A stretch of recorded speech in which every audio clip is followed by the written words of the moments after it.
The biased judge sided with Whoopi Goldberg, mocked Jasmine Crockett's law degree, and fined her $1,000, all within the first 9 minutes of the trial. But he didn't know she came armed with a secret recording, Supreme Court precedents, and a legal strategy so sharp it would flip the courtroom upside down.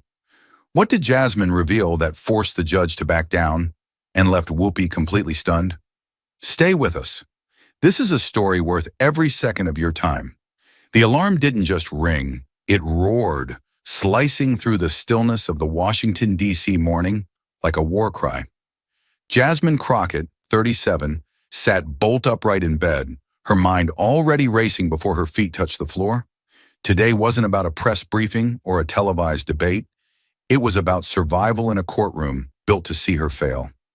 Her phone buzzed with last-minute calls from advisors urging her to settle, to avoid the spectacle. But she wasn't born to back down. Not when her reputation was under siege. Not when Whoopi Goldberg, armed with celebrity clout and a $10 million lawsuit, had accused her of defamation for simply doing her job. Calling out federal waste on extremist media. This wasn't just a trial. It was an ambush, and Jasmine knew it. She had spoken those words during a press conference just 3 weeks ago. Words that, according to Whoopi's lawyers, had damaged the View's reputation and directly led to canceled advertising contracts. But Jasmine remembered every syllable she had said. Taxpayers shouldn't be forced to fund extremist programming. No names, no personal attacks, just a policy stance. And yet the media twisted it. The left-wing pundits weaponized it, and Whoopi turned it into a legal grenade. Now Jasmine stood accused not only of defamation, but of trying to silence a voice of progress. It was outrageous, insulting, and deeply political. She wasn't being sued for what she said. She was being punished for who she was, a conservative woman of color who dared to challenge the narrative. Her jaw tightened as she secured her hair into a bun. She had survived law school, courtroom brawls, and political firestorms. But this was personal. The courtroom door creaked open like a stage curtain rising before a brutal performance, and at the center of it all sat Judge Edward Grayson, cloaked in black but radiating bias like a furnace. His eyes locked on Jasmine Crockett the second she stepped in, sharp, narrow, and cold, like a hawk eyeing prey it had already decided to devour. Grayson wasn't just known for his experience, he was infamous for his disdain toward conservative figures. His rulings leaned so far left, they were practically horizontal. This was the man who would decide her fate, and he clearly wasn't interested in justice. As the bailiff called "all rise," Grayson didn't acknowledge the formality. He just tilted his chin, scanned the courtroom, and looked straight at Jasmine with the smugness of a man who thought the outcome had already been written. His voice dropped like a blade as he began, "We are here for Goldberg versus Crockett," then turned his gavel slightly in his fingers like a loaded weapon. When Jasmine began her opening remarks, delivered with professionalism, confidence, and clarity, Grayson didn't even wait 10 seconds before slamming his gavel. "Miss Crockett, this isn't Capitol Hill," he barked. "You're not here to win votes." His tone dripped with condescension, each word designed to belittle rather than balance. Jasmine, unfazed, attempted to present her first piece of evidence, a transcript from the White House briefing that could have immediately diffused the claim of defamation. But as she held the document in both hands, Grayson waved it off like a child refusing vegetables. "Irrelevant," he declared, not even glancing at it. "This court doesn't accept press scripts as legal arguments." The gallery murmured in disbelief, but Grayson wasn't finished. "You will not waste this court's time with grandstanding," he added. "Another attempt like that, and I will hold you in contempt." And then he did exactly that. Jasmine hadn't raised her voice. She hadn't disrespected protocol. She merely stood her ground. But Grayson slammed the gavel down again with a thunderous crack, the sound echoing through the courtroom like a rifle blast. "You are fined $1,000, he snapped, "effective immediately, for courtroom misconduct." Gasps rose from the audience. Jasmine blinked, stunned for half a second, not because she was afraid, but because she finally understood what kind of trial this was. Not a search for truth, but a demonstration of control. She was being punished not for what she said, but for daring to speak. Grayson leaned back, smug, satisfied, as if he just reminded a rookie who was boss. The fine wasn't about money. It was about humiliation, about branding her as unprofessional, silencing her before she could even defend herself. But Jasmine didn't sit down. She didn't flinch. Her fists clenched at her sides, her jaw locked, her spine ironed straight. She looked straight at Grayson, and in that instant, it wasn't her who seemed small. It was him. And the battle was only just beginning. Daniel Hirsch, Whoopi Goldberg's attorney, moved with the swagger of a man who had already rehearsed his closing argument before the trial even began. Every step he took toward the bench echoed with a kind of pompous inevitability. He carried a sleek leather binder under his arm like it contained a weapon, and in some ways, it did. "Your Honor," he began, voice polished to a media-perfect cadence. "The damage to my client's livelihood is not speculative. It's measurable, immediate, and deeply personal." He opened the binder and produced pages of printed tweets, some angry, some mocking, all directed at Whoopi and her role on The View. "We have here a direct public response," he continued, holding up the papers like they were gospel. The moment Miss Crockett made her statement suggesting extremist programming shouldn't receive taxpayer dollars, the floodgates opened. Then came the financial charts, sleek graphs with plunging red lines showing a decline in sponsorship deals and a 15% drop in viewer engagement over 2 weeks.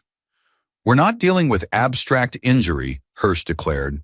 "This is reputational carnage caused directly by Miss Crockett's reckless abuse of her podium." He turned slightly toward the audience, allowing the camera lenses to catch his profile. It wasn't a legal presentation. It was a political ambush wrapped in legalese, and the judge was applauding from the shadows. Judge Grayson, who had barely concealed his disdain for Jasmine moments earlier, now looked engaged, interested even. He leaned forward slightly, nodding as if he were being enlightened, not manipulated. Jasmine noticed it all: the selective attention, the performative neutrality, the way his pen moved only when Hirsch spoke. When it was finally her turn to respond, Jasmine stood with controlled grace and reached for her prepared documentation. "Your Honor," she said calmly, "if I may present the official White House briefing transcript." "We're not here to analyze press briefings," Grayson cut in, not even glancing at the document in her hand. "I'm not turning this courtroom into a debate stage." Jasmine blinked once but didn't back down.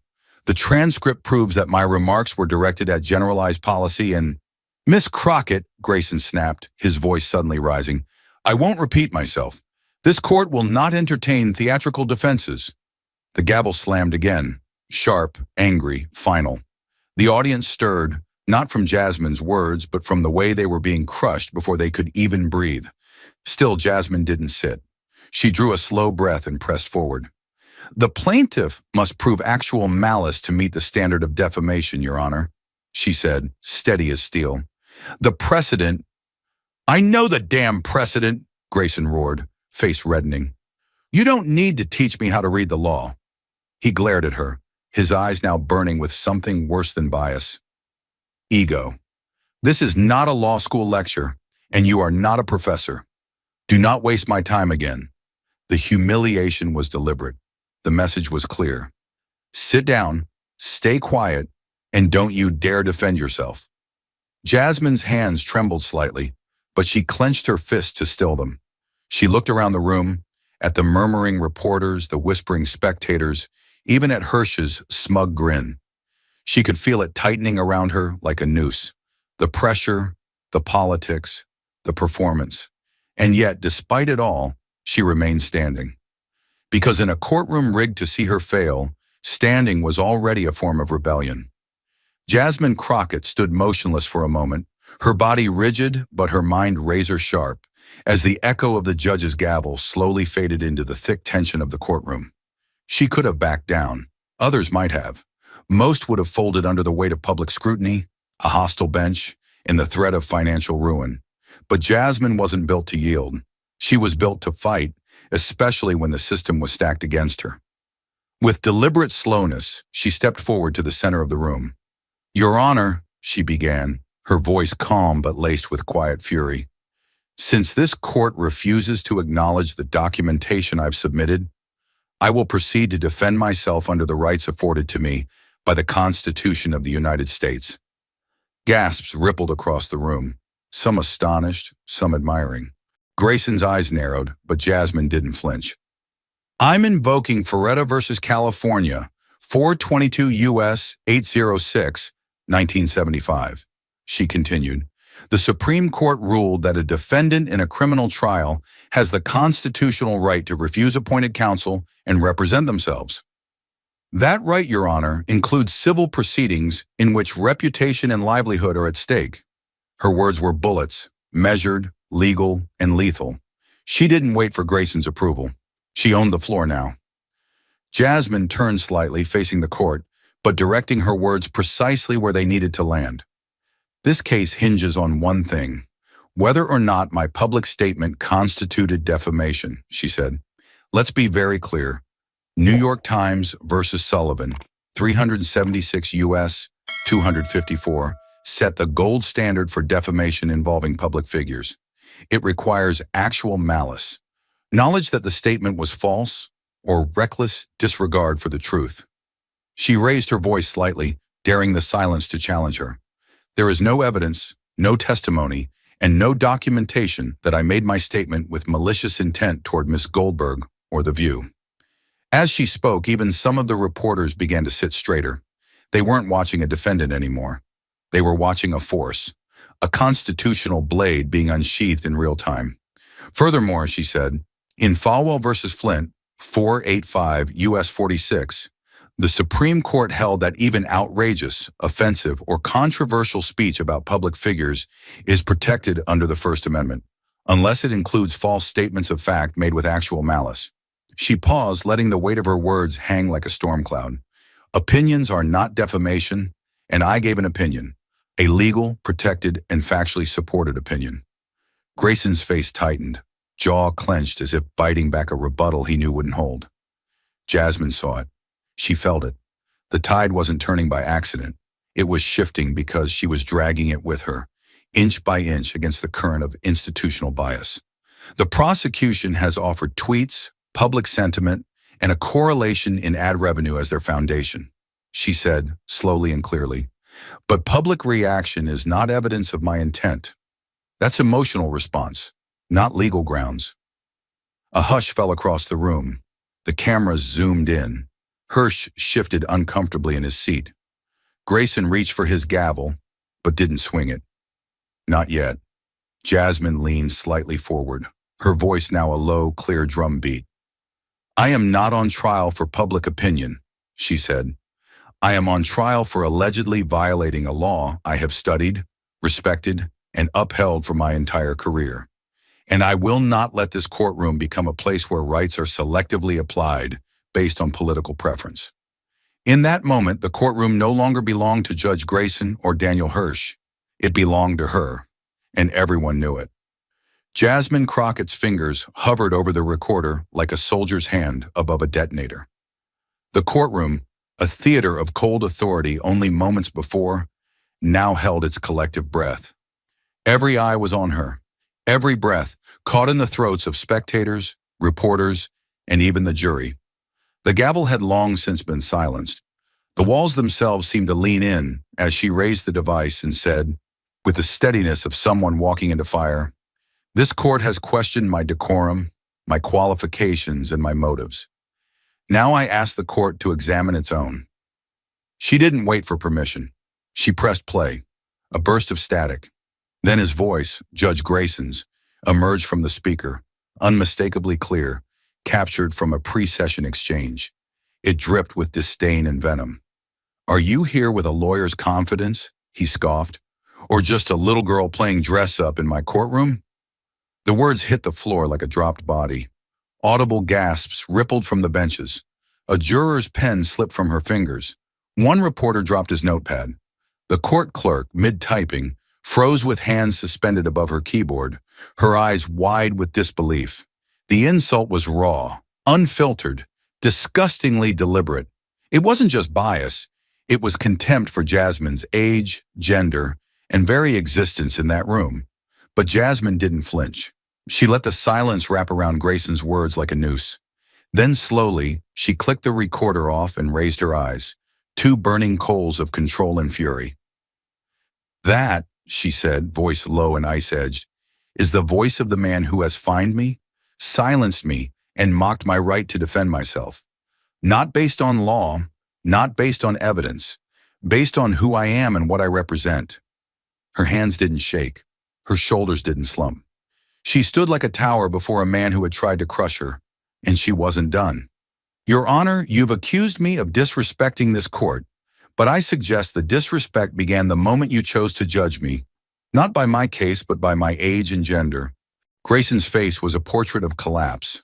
White-knuckled fists gripping the edge of the bench, jaw tight, throat bobbing as he swallowed the panic he could no longer hide. He opened his mouth, perhaps to object, perhaps to recover, but Jasmine didn't allow it. "You've ruled over this case with a loaded scale," she said, turning to the jury. "The plaintiff was welcomed with open arms. I was met with rolled eyes, interruptions, fines, and ridicule. But justice isn't supposed to care about who's famous or who's loud. Justice is supposed to care about truth." Her voice rose, not in volume, but in impact. "And the truth is, I've done nothing wrong. I gave a legal opinion, protected by the Constitution, but instead of defending that right, this courtroom has tried to shame me for using it." The silence deepened into something heavier, something closer to awe. Even Whoopi Goldberg looked momentarily stunned, her lips parted, her posture stiff, her confidence dimmed by the sheer force of Jasmine's resolve. Daniel Hirsch sat frozen beside her, one hand slowly sliding his notes off the table, as if trying to disappear behind legal briefs that no longer held power. Jasmine stepped forward again, eyes locked on Grayson, now visibly trembling. "This isn't a courtroom anymore," she said. "It's a battleground, and I'm the only one who walked in unarmed and uninvited. Yet I'm still standing." The jury didn't look away. They didn't blink. They were no longer watching a defendant. They were witnessing a reckoning. Jasmine turned back to the audience, her voice softer now, but no less lethal. "I ask not for sympathy," she said. "I ask for accountability, because if we allow a judge to belittle and silence a woman for defending herself, what message are we sending to every young lawyer, every citizen, every woman who enters these halls looking for justice?" A beat passed, then another, and still Grayson said nothing, because there was nothing he could say that wouldn't expose how far he had fallen from the bench he sat on. Jasmine drew in a breath, not out of exhaustion, but as someone preparing for her next move. She wasn't finished. She never came here just to defend herself. She came here to expose a system, to tear the veil off the ceremony of power and show what rotted underneath. And now the courtroom was no longer a space of silence and control. It was hers, not because it was given to her, but because she had seized it. For the first time since the trial had begun, Judge Edward Grayson looked unsure. Not merely irritated, not just angry, but exposed, cornered, naked beneath the weight of his own arrogance. The man who had silenced Jasmine Crockett with gavel cracks and cutting sarcasm now sat with his mouth slightly agape, the flush draining from his face like a tide pulling back before a devastating wave. He leaned forward as if trying to shrink the distance between himself and control, but the courtroom didn't belong to him anymore. "Miss Crockett," he began, voice trembling beneath a cracked veneer of formality, "judicial proceedings are delicate. My remarks, which you've taken upon yourself to record, without consent, were made off the record. They were not intended to influence the substance of this case." He raised a shaking hand as if that gesture alone could rewind time and erase what had been heard. "You must understand, tone, frustration, these things are human. We are all human." He stopped himself, realizing the absurdity mid-sentence. His voice, once used like a weapon, now sounded like a plea. The damage was done, and everyone in the room knew it. Jasmine stood there like a fixed blade, sharp, cold, and absolutely still. "Your Honor," she said, the word laced with grim irony, "you are correct. Judges are human, and yet the law demands they rise above their personal feelings when sitting in judgment of others. What you called frustration was in fact an open expression of contempt for my age, my gender, and my qualifications. She took a single step forward, and the gallery leaned in without realizing it. You weren't reacting to the case, sir. You were reacting to me. Her tone didn't rise, but it cut deeper with each word. Section 455 of Title 28 of the United States Code is clear. A federal judge shall disqualify himself in any proceeding where his impartiality might reasonably be questioned, not proven. Questioned. She held up a printed copy of the statute, highlighting the line in bold. Your voice, captured in your own words, has made your bias unquestionable. Not to me, not to the press, to every single person sitting in this courtroom. Grayson shifted in his seat. His hand, once firm on the bench, now trembled ever so slightly as he reached for his water glass. The rim clinked softly against his teeth. A long moment passed where no one dared to speak. Jasmine continued, her voice calm but relentless, as if she were slowly and methodically building the gallows herself. This trial cannot continue under your authority without poisoning its outcome, she said. Every future decision you make, every objection you sustain, every word you utter, will be colored by what we now know about your opinion of me. She paused, then locked eyes with him. This is no longer about whether you like me. It is about whether justice can survive in your courtroom. The silence was so deep you could hear the soft whir of a camera lens adjusting. Therefore, for the preservation of constitutional integrity and in compliance with 28 U.S. Code Section 455, I formally move that you recuse yourself from these proceedings. Immediately, the courtroom gallery erupted in whispers like a match dropped in dry brush. Reporters were already texting, tweeting, scribbling, trying to capture the moment power flipped on its axis. The jury looked rattled. Some stared at the judge. Others watched Jasmine like she had just cracked open the marble walls and shown them the gears behind the justice machine. Even the court clerk looked shaken, her fingers hovering over the keyboard, waiting for what came next like a pianist unsure of the final note. Grayson opened his mouth again, maybe to deny, maybe to deflect, but nothing came. He looked down at the bench, suddenly aware of the gulf between himself and the authority he once wielded.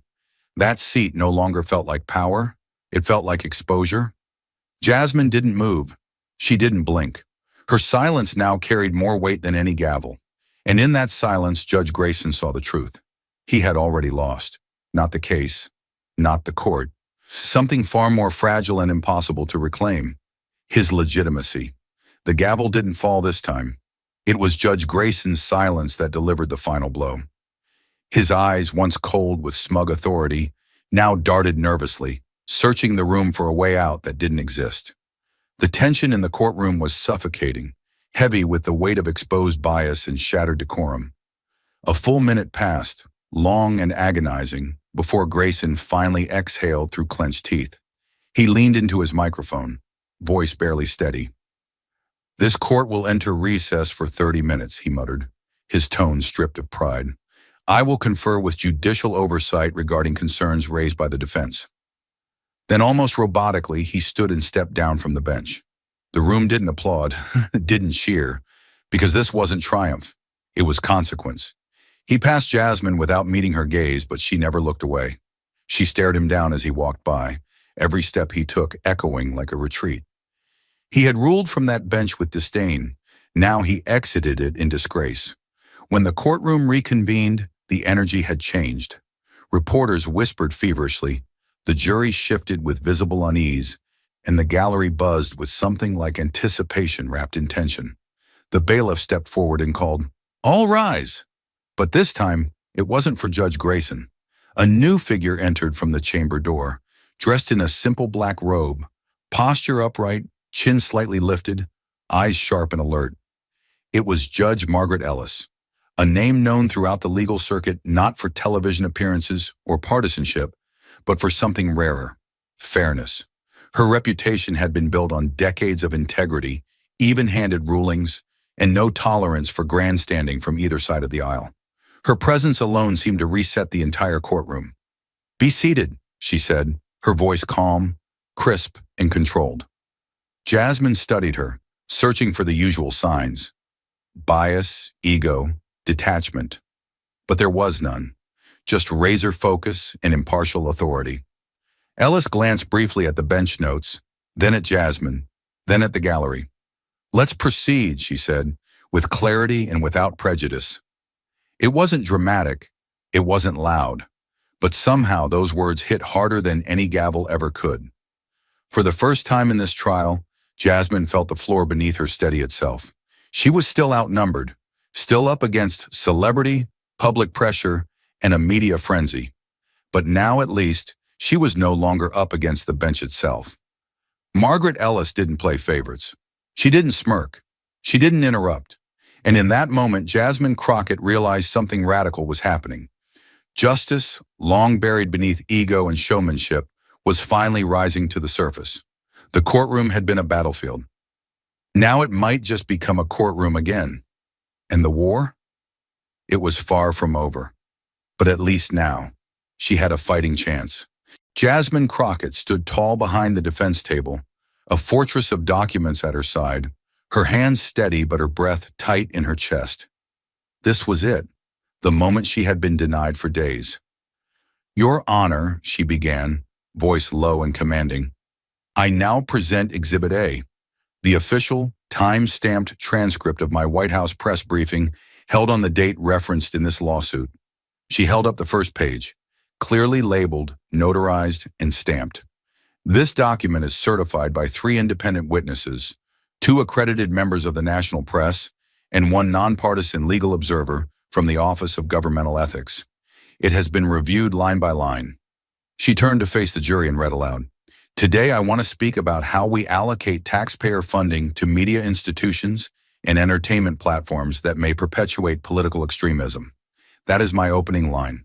No name, no title, no direct reference to any person or show." She paused, and nowhere in the remaining 36 minutes of that briefing is Ms. Goldberg's name ever mentioned. She lowered the transcript onto the evidence table, her fingers releasing it like a burden lifted. The plaintiff is asking for $10 million based on a phantom insult that never happened. She moved methodically to her next file, flipping open a color-coded binder packed with market data and media analytics. "Now, Exhibit B, Nielsen audience metrics for The View, covering a 5-month window before and after my press conference." She pulled out several enlarged graphs and mounted them onto the easel beside her, one by one. The red lines told a story more brutal than words could. Jasmine pointed. "You'll see here in late March, 2 months before my briefing, ratings for The View began a consistent decline. Week over week, advertisers began pulling back in early April. Viewer engagement dropped by double digits. All of this occurred before my statement ever made headlines." She turned toward the bench. "They claim my words caused damage, but the damage was already underway. And they're using me as the fall girl for their own downward trend." The jurors stared at the charts, visibly startled. One older man leaned closer, squinting at the declining bars. A younger woman scribbled something urgently in her notebook. Judge Ellis leaned back, arms crossed, eyes sharp but unreadable. Jasmine didn't falter. She reached into her folder again and produced an envelope. "Additionally, I have here sworn affidavits from 2 media buyers representing national advertisers who confirmed that their withdrawal of ad spend from The View had nothing to do with my briefing. Their decisions were based on demographic shifts and falling returns on investment, not public backlash." She handed the envelope to the bailiff, who brought it to the bench. "The evidence is clear. The numbers don't lie, but the narrative being pushed by the plaintiff does." She turned to face the jury again. "And now," she said, her voice tightening with the weight of what came next, "we must address what the plaintiff's case is actually built on. Tweets." She let the word hang in the air, the absurdity of it resonating through the chamber. Exhibit C, over 200 social media posts from anonymous users expressing frustration, outrage, and commentary about Ms. Goldberg and The View. None of these posts were made by me, none were prompted by me, and none proved malice, intent, or legal wrongdoing. She pulled out a highlighted case law binder and opened it to a specific page. Falwell v. Flint, 1988. The United States Supreme Court ruled that public speech, particularly opinion or commentary about public figures, is protected under the First Amendment, even when it is outrageous or offensive. Unless a statement is proven false and made with actual malice, it cannot be ruled defamatory. She flipped the page with deliberate finality. And New York Times versus Sullivan, 1964. The standard of actual malice was established for a reason, to prevent powerful figures from silencing criticism or opinion simply because it hurts their reputation. Ms. Goldberg is a public figure, and while I may not have said anything about her, even if I had, that speech would still be protected under law. She rested her hands on the podium, her voice now firm but rising with emotional momentum. Tweets are not evidence, they are not sworn testimony, they are not admissible proof of harm, they are feelings. And feelings, no matter how loud, are not a basis for a $10 million lawsuit. For a moment, the courtroom was so quiet, you could hear the soft hum of the lights overhead. The jurors stared. The reporters watched her, fingers frozen above keyboards. Even Whoopi Goldberg, sitting stiffly behind her attorney, looked as though she had just been hit by a freight train of fact. Jasmine inhaled slowly. This case was never about truth. It was about narrative. About public spectacle, about punishing me for speaking into a microphone. She turned toward Judge Ellis. But the Constitution does not protect people from being offended. It protects all of us from being silenced. That is the law, and that is the truth. Judge Ellis looked down at the stack of exhibits now neatly assembled in front of her. Slowly she nodded once, not approval, but acknowledgement. And for the first time since the trial began, Jasmine Crockett felt the room begin to shift, not because of sympathy, not because of pity, but because she had forced it to, not with emotion, not with fame, but with the brutal force of the truth laid bare. One line, one case, one fact at a time. The tension in the courtroom had reached an almost surreal crescendo. Not a breath was exhaled, not a chair creaked. It felt as though the very oxygen in the room had paused to listen. Jasmine Crockett stood motionless behind the defense table, hands gently clasped in front of her, eyes fixed on Judge Ellis, though her heart pounded like thunder in her chest. For weeks, she had been battling not just a legal accusation, but a storm of public scrutiny, institutional resistance, and a justice system that nearly buried her under condescension and control. Now everything rested on this moment, on a voice behind the bench that, for the first time, wasn't loaded with disdain. Judge Ellis scanned her notes one last time, her reading glasses perched neatly at the tip of her nose. Then she looked up, meeting Jasmine's eyes directly. Her gaze was steady, clear. The voice that followed would change everything. This court, Judge Ellis began, her tone deliberate and piercing, has carefully reviewed all arguments and evidence presented throughout these proceedings. The plaintiff alleges defamation and reputational harm stemming from a press briefing delivered by the defendant, Ms. Jasmine Crockett. However, the standard for proving defamation against a public figure is not simply injury to reputation. It is actual malice, intentional, knowing falsehood, or reckless disregard for the truth as established in New York Times versus Sullivan. Her voice never wavered. Each word was a scalpel slicing through ambiguity. The defense has submitted compelling evidence, including a complete transcript of the briefing in question, verified by independent parties, which reveals no mention of the plaintiff by name or implication. The gallery shifted. Some reporters exchanged glances, others scribbled furiously, already crafting their headlines. But Jasmine didn't move. She watched, her expression still, like a soldier awaiting the final order.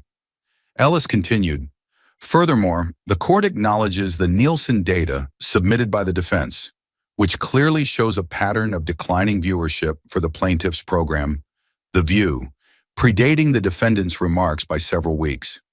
The court also notes that social media commentary, while significant in public discourse, does not constitute admissible evidence of legal defamation or intent."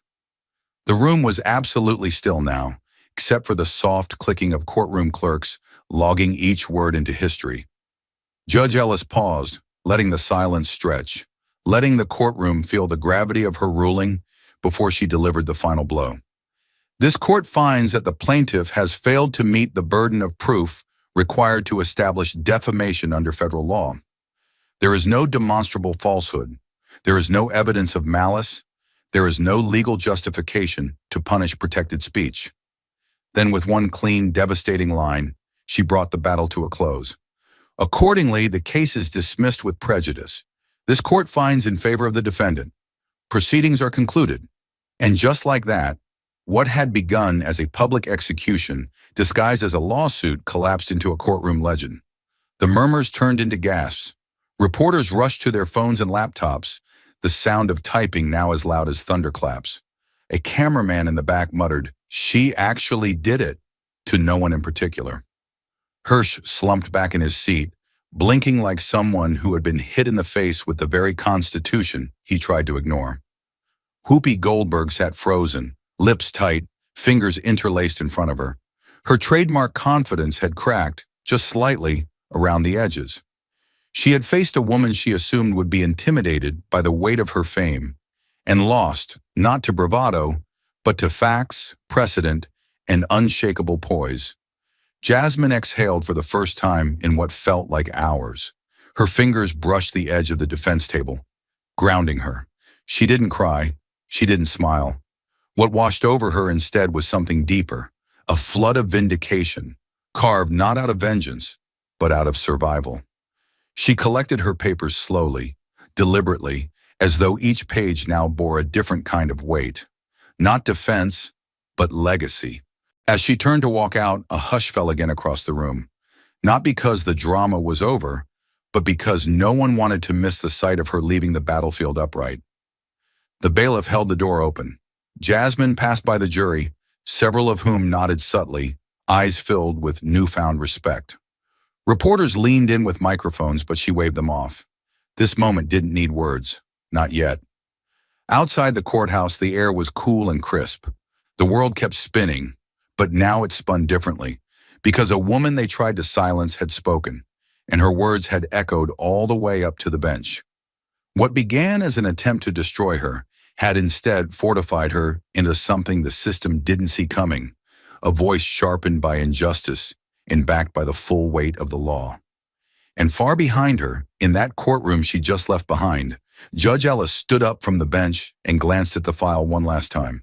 She whispered to herself, not for the record, not for the crowd, but because the truth finally deserved to be said out loud. She was right, from the very start. And with that, the gavel never had to fall, because justice had already spoken.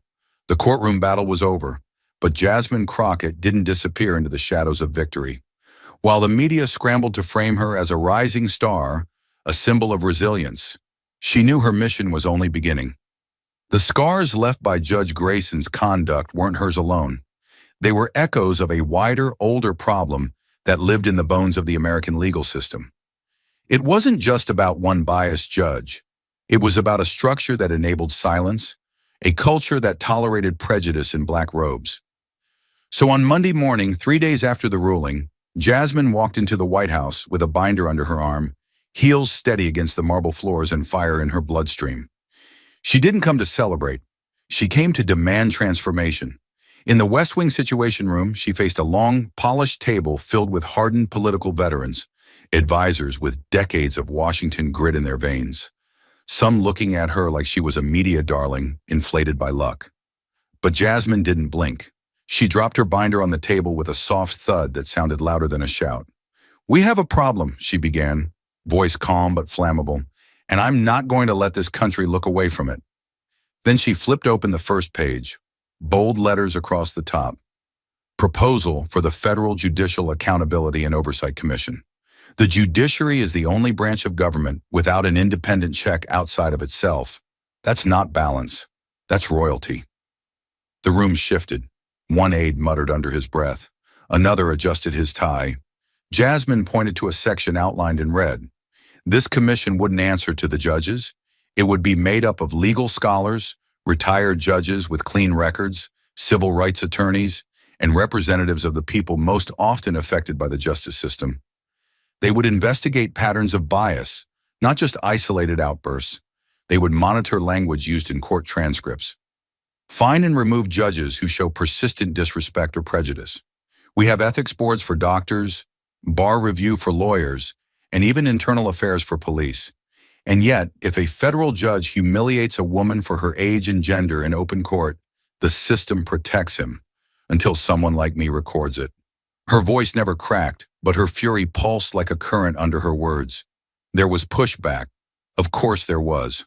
One senior policy advisor, gray-haired and battle-hardened, scoffed. "You'll destroy judicial independence," or he said, tapping his finger on the table like a metronome of doubt. Jasmine leaned forward, voice sharpened to a scalpel.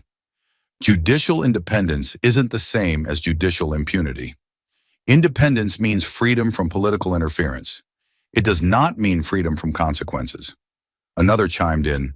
This will trigger backlash from the Bar Association, from the Federalist Society, from the left and right. Good, Jasmine interrupted. That means it's hitting the right nerve. Silence followed. Not agreement, but respect. She turned the page. Next phase. Mandatory bias training for all federal judges, clerks, and court staff. Not once, but annually. With evaluations, with consequences. If a judge fails a bias audit or shows a pattern of discriminatory rulings, they're benched until corrected, permanently if necessary. She clicked a slide on the monitor behind her. This training isn't corporate fluff. It's built with input from psychologists, legal ethicists, and marginalized communities who've lived the consequences. Judges aren't gods, they're human, and humans need recalibration. A young advisor leaned in, whispering to a colleague, "She's serious." Jasmine heard it. She looked straight at him and said, "You're damn right I'm serious." She pointed to a chart on the next slide, a heat map of judicial bias complaints filed across the country over the past 5 years. Red clusters glowed like open wounds. Urban areas, rural courthouses, military tribunals. "This isn't hypothetical," she said. "This is happening. And if we don't act now, we're not just complicit, we're accomplices." The president's chief legal advisor finally spoke, measured and intrigued. "This goes beyond court reform. It reshapes how the public perceives the law." Jasmine nodded. "Exactly. Because faith in the courts isn't about prestige, it's about trust. And right now, people don't trust a system that lets power sit unexamined behind a robe." She paused. "We're not just patching holes, we're breaking open a wall and rebuilding the foundation." By the time she finished, no one clapped. There were no cheers. But everyone was leaning forward, listening, and that was louder than applause. The binder stayed on the table long after Jasmine walked out. Her heels echoed through the West Wing like a drumbeat, each step the sound of institutional slumber being shaken awake. Outside, reporters waited, but she didn't speak to them yet. This wasn't about sound bites. This was about building the kind of justice system where no woman, no young lawyer, ever had to carry a hidden recorder just to survive a courtroom. The silence that swallowed the room after Edward Grayson's final words was unlike any courtroom or training chamber had ever held before. It wasn't just the absence of sound, it was a reckoning. It was the kind of stillness that made even the fluorescent lights overhead seem to hum in discomfort. No one moved. Some judges stared blankly ahead, lips parted slightly in stunned disbelief. Others shifted in their seats, visibly unsettled, unsure how to process what they had just witnessed. And Grayson? He stood motionless at the podium, as if he too was uncertain whether he had just burned a lifetime of pride to the ground or finally built something meaningful from its ashes. His shoulders, once square and domineering in a robe of authority, now hunched forward under the invisible weight of truth. Not courtroom truth, personal truth. The kind that strips a man of every illusion he once used to justify the harm he caused. And then he spoke again, softly this time, his voice not echoing through the mic, but piercing through the walls of pride that filled the room. "I almost didn't come here today," he confessed, eyes lowered. "I told myself I'd be mocked, that no one would believe my apology was real. And honestly, maybe I deserved that. But when I stood behind that bench and saw a brilliant young woman standing before me, speaking with fire and facts, and I still tried to silence her, I realized something sickening. I wasn't defending the law, I was defending my ego. I let fear and bias dress up as experience. I thought being older meant being right." He looked up again, and for the first time his eyes were glassy. But what Jasmine Crockett did in my courtroom wasn't just courageous. It was necessary, and if someone like her hadn't forced the world to look at me the way I truly was, I might never have looked at myself. The room shifted again. This time it wasn't discomfort. It was a quiet storm of reflection. Several judges leaned forward slightly, as if compelled by a force deeper than duty. A senior circuit judge in the front row slowly uncrossed his arms, his jaw clenched. A female clerk scribbled something onto her notepad, her hands shaking, tears threatening the corners of her eyes. Grayson glanced at them, his voice now uneven, unguarded. If you've ever interrupted someone because their words made you uncomfortable, if you've ever questioned someone's competence because of how they looked, or how young they seemed, or where they came from, then you've stood where I stood. You may not have slammed the gavel, but you built the silence, and silence can be just as violent as bias.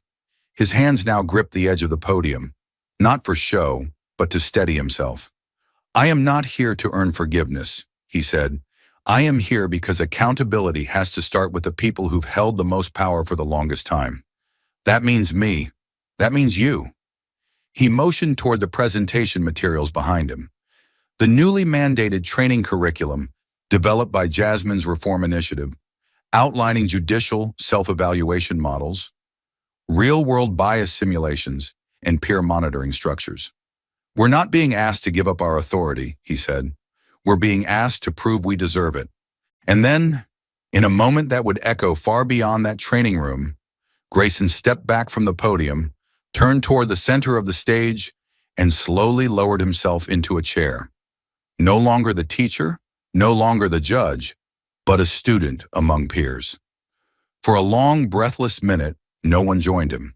But then quietly, a young magistrate from Minnesota stood and moved toward the front, then a senior judge from Texas, then a clerk from California. One by one, they took seats beside him, not out of sympathy, but because his fall had opened a door they hadn't realized was locked. This wasn't about Grayson anymore. It was about the system he had represented, one that finally, in this room, began to shift under the weight of honest self-confrontation. And somewhere behind the rows of folding chairs, Jasmine Crockett stood unnoticed in the shadow of the doorway, watching the man who once tried to bury her, now digging his way back into humanity. She didn't interrupt. She didn't need to. The gavel was silent, but justice was finally speaking. It began with a vote in California, one line in one legislative agenda tucked between budget items and infrastructure amendments. But it wasn't quiet for long. By the end of the week, the headlines were screaming, California adopts Judicial Oversight Commission in wake of Crockett trial. Behind the doors of Sacramento's Judicial Council chambers, Jasmine Crockett's reforms were not only ratified, they were expanded. The state introduced a real-time digital audit system, allowing journalists and watchdog organizations to monitor rulings for signs of bias. For the first time in state history, sitting judges would be reviewed by a citizen panel with full subpoena power. And at the heart of this reform, the Crockett Doctrine, that impartiality must not only exist, but must be seen, proven, and enforced. Meanwhile, in Texas, something no one expected happened. A state known for resisting federal influence, often slow to adopt sweeping reform, flipped the script. Governor Lucas, famously skeptical of coastal liberal agendas, stood at a press conference beside his Chief Justice and uttered 7 words that stunned the nation. We got it wrong. We're fixing it now. A week later, Texas launched its Judicial Integrity Task Force. But it wasn't symbolic. This task force came with teeth: annual courtroom performance reviews, algorithmic flagging of sentencing disparities, and a hotline that allowed attorneys to anonymously report judicial misconduct without fear of retribution. And the name of the initiative: the Crockett Protocol. Inside legislative chambers in Georgia, Illinois, Arizona, even Florida, lawmakers were rushing to introduce bills of their own, not because it was fashionable, but because the public now demanded it. Courtrooms became the focus of nightly news debates. Law professors rewrote course syllabi. Civil rights attorneys, many of whom had fought for these changes for decades, were finally being heard. But the most radical shift wasn't in law books. It was in the judges themselves. In Michigan, a 65-year-old federal judge voluntarily recused himself from active duty after an internal audit flagged decades of gendered language in his court transcripts. In Colorado, the state judiciary issued its first-ever public apology to a defendant wrongly sentenced under a now deemed discriminatory pretext. And in every one of those statements, the same words echoed again and again. Following the precedent set in Crockett versus Goldberg, Jasmine's name was now carved into more than headlines. It was engraved in institutional memory. Law schools across the country renamed mock trial tournaments after her. Legal journals published special editions analyzing her constitutional arguments line by line. But she didn't bask in it. She worked, quietly, relentlessly. She met with state officials by day and trained young attorneys by night. She recorded a video series on recognizing courtroom bias. She built the first draft of a nationwide judicial equality bill, an amendment that would enshrine oversight as a permanent fixture in every American courthouse. Still, not everyone celebrated her movement. Across cable news, some pundits decried her as dangerous, too bold, too political. One commentator infamously said, "Jasmine Crockett is trying to burn down the courts with accountability," to which Jasmine simply replied on a live interview, "No, I'm trying to rebuild them with truth. If your bench can't withstand transparency, maybe it shouldn't exist." In the months that followed, federal oversight committees began reviewing their own structures. The Department of Justice allocated funding to support state reform models, and most symbolically, the American Bar Association, long criticized for dragging its feet on judicial accountability, invited Jasmine Crockett to deliver the keynote address at their national convention. Her speech, titled "Justice is a Verb," ended with these words, "We do not honor the law by fearing it. We honor it by demanding it lives up to its promise for everyone, from the podium to the bench." And as thunderous applause filled the chamber, one thing became clear. Jasmine Crockett hadn't just won a trial. She had sparked a revolution that no gavel could silence. Months after her historic trial, Jasmine's name had become more than a headline. It had become a quiet revolution. Her speech at Yale was no longer just a moment. It was a movement. Video clips of her address circulated on social media like wildfire, stitched into montages by law students, educators, and former inmates alike. "Justice isn't a room. It's the people who dare to walk into it," she had said. And that quote appeared on posters in classrooms, on T-shirts worn by young paralegals, even on the banners outside grassroots legal aid clinics in South Chicago and East LA. She had not just spoken truth. She had shifted the gravitational pull of a generation raised to believe justice was something only the powerful could touch, and now they wanted to touch it too. Not with reverence, but with reform. She was invited to speak at Berkeley, Columbia, and even West Point, but it wasn't the invitations that moved her. It was the letters, dozens, then hundreds, then thousands. They came in all forms, neatly typed emails, ink-smudged postcards, long handwritten scrolls mailed from prison libraries and halfway houses. One envelope arrived from a battered women's shelter in Oklahoma, addressed only to Ms. Crockett, the one who fought back. Inside was a drawing, clearly done by a child, a stick figure woman standing before a crowd, arms raised, words floating above her head. "Be brave," scribbled underneath. "My mom said you're the reason her case got reopened." Another letter came from a retired judge in Mississippi. He wrote, "I sat on the bench for 35 years. I thought I had seen it all, but I watched your cross-examination from my living room. I wept, because I realized I had once been Grayson. I had once let my pride speak louder than my oath." His voice, trembling through ink, asked for a chance to join her judicial reform effort in any capacity she'd allow. "Even if I only take notes in the back of the room, I just want to help fix what I didn't see before." At a legal symposium in D.C., Jasmine was approached by a woman with gray in her hair and scars on her wrists. She'd been wrongly incarcerated for 17 years for a crime her brother later confessed to on his deathbed. She said, "You didn't just win in court, you made people like me visible again." She pressed a folded note into Jasmine's palm, whispered, "That courtroom wasn't just your fight. You were fighting for all of us who didn't get our 5 minutes of voice." Jasmine stood stunned. That note, now framed, sat on her office desk beside a faded copy of the Constitution, its pages marked with the same 3 cases she had once recited in front of a hostile judge who tried to dismiss her existence with a smirk.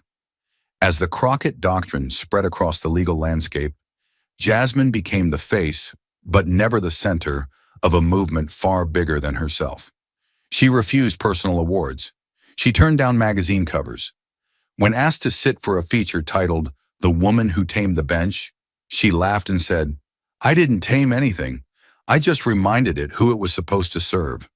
Instead, she funneled attention toward law clinics, judicial transparency funds, and mentorship programs for law students from marginalized communities. She launched the Unbiased Justice Fellowship, a program that placed promising young legal minds in clerkships specifically within reform-focused courts. Within months, the applications numbered in the thousands. But the moment that left her breathless came one morning, unexpectedly, as she walked across the Yale campus. A quiet breeze rustled through the leaves, and there, on the doors of the university's most prestigious lecture hall, was a freshly hung plaque. It read, "Crockett Hall, dedicated to the pursuit of fearless advocacy, ethical jurisprudence, and the unwavering belief that justice belongs to all." She froze, overcome, not by pride but by memory, of the day she stood in front of a man who mocked her voice, her gender, her youth. Of the day she was fined for contempt just for daring to insist that fairness meant something. Of the day she pressed play on a recording and cracked open the walls of institutional silence. And now those same walls bore her name. She didn't say anything. She didn't post about it. She just stood there in the golden morning light and let the tears fall, because sometimes the fight for justice doesn't end in applause or headlines. Sometimes it ends in the quiet proof that change has roots, and those roots now lived in the minds of the next generation. And Jasmine Crockett, the girl once told she was just playing lawyer in a man's courtroom, had become their lighthouse. Even as the reform wave swept through courthouses and law schools across America, Jasmine Crockett remained a lightning rod, praised in editorials, studied in classrooms, and relentlessly dissected in political echo chambers. Conservative firebrands accused her of weaponizing the courtroom for activism, while some liberal pundits claimed she was too clinical, too careful, too unwilling to burn it all down. But beneath the noise, something more enduring began to take shape. Slowly, grudgingly, even her fiercest critics began to acknowledge what was now undeniable. Jasmine Crockett wasn't just a political figure.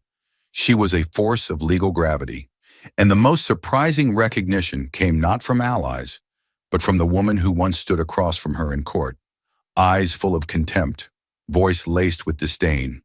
Whoopi Goldberg. It happened live, unscripted, and to the shock of millions.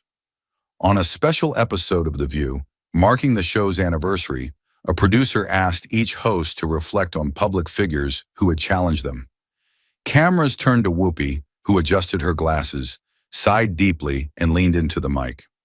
"Look," she said, her tone low but resolute, "I'm not going to sugarcoat it. I don't like her. I don't like her politics. I don't like the way she moves through a room like she owns it. But I'll tell you something, and I mean this." She paused, the studio audience holding its breath. "I respect the hell out of that woman's mind and her grit. She walked into that courtroom alone and dismantled a lawsuit I thought was ironclad. She turned the tide with case law and conviction. I don't have to agree with her to see the brilliance. Jasmine Crockett, she's real." The studio was stunned. There was no applause at first, just silence, because the moment was too raw, too rare. Acknowledgement from an adversary isn't given. It's earned. And Jasmine had earned it not through charisma or charm, but through sheer unflinching preparation and force of will. The clip went viral within hours.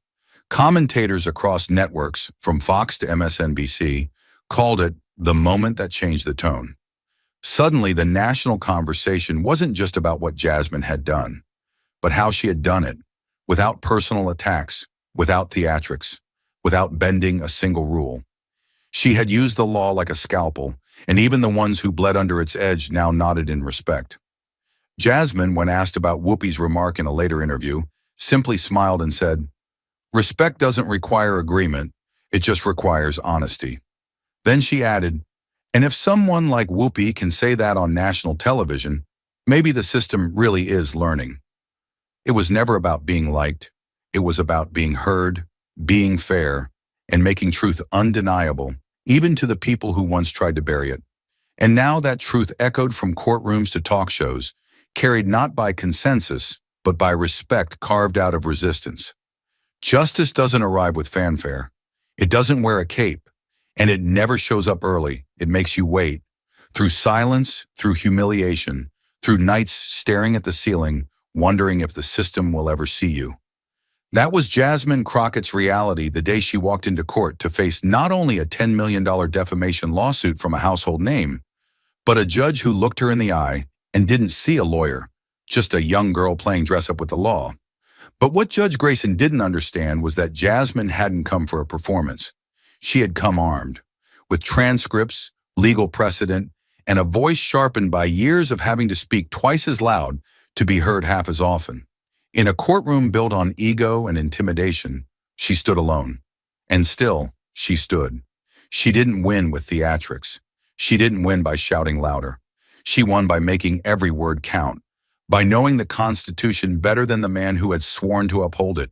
She wielded precedent like a blade, not to harm, but to expose. She didn't demand respect. She made disrespect impossible. She faced a system that mocked her existence and forced it to acknowledge her authority. Not because of her title or her resume or the cameras watching, but because the law, when held up by the right hands, becomes impossible to twist. And in doing so, she didn't just defend herself, she reminded the nation of something we were never supposed to forget. The courtroom doesn't belong to the powerful, it belongs to the prepared. Jasmine's battle wasn't just against a lawsuit, it was against the slow, grinding erosion of faith in the justice system itself. She walked into court knowing that in America, two people can walk through the same doors and receive two different versions of justice, depending on what they wear, how they speak, where they come from. She knew that evidence alone was never enough. You had to be willing to bleed for it, to defend it when no one else in the room believed it mattered. And that's exactly what she did. Her victory was not gifted. It was earned, inch by inch, ruling by ruling, in a room designed to make her doubt herself. But she never blinked. And because she didn't, everything changed. The ripple of her courage moved beyond one courtroom. It moved into policy, into classrooms, into every law student who saw themselves in her story and realized they didn't have to wait 20 years to matter. It reminded ordinary people that you don't need a title to stand for truth. You don't need wealth to stand your ground. You need facts, you need conviction, and you need to know the system well enough to challenge it from within. That's how she became not just a defendant, but a reformer. Not just a survivor of bias, but its reckoner. She proved that when one person demands fairness, loudly enough and lawfully enough, even the walls of power have to listen. And perhaps the most profound lesson she left behind was this: a courtroom win is never just about the verdict. If you do it right, a single case can become a wrecking ball against years of unchecked injustice. Jasmine Crockett didn't just defeat her accusers. She made the legal world look itself in the mirror.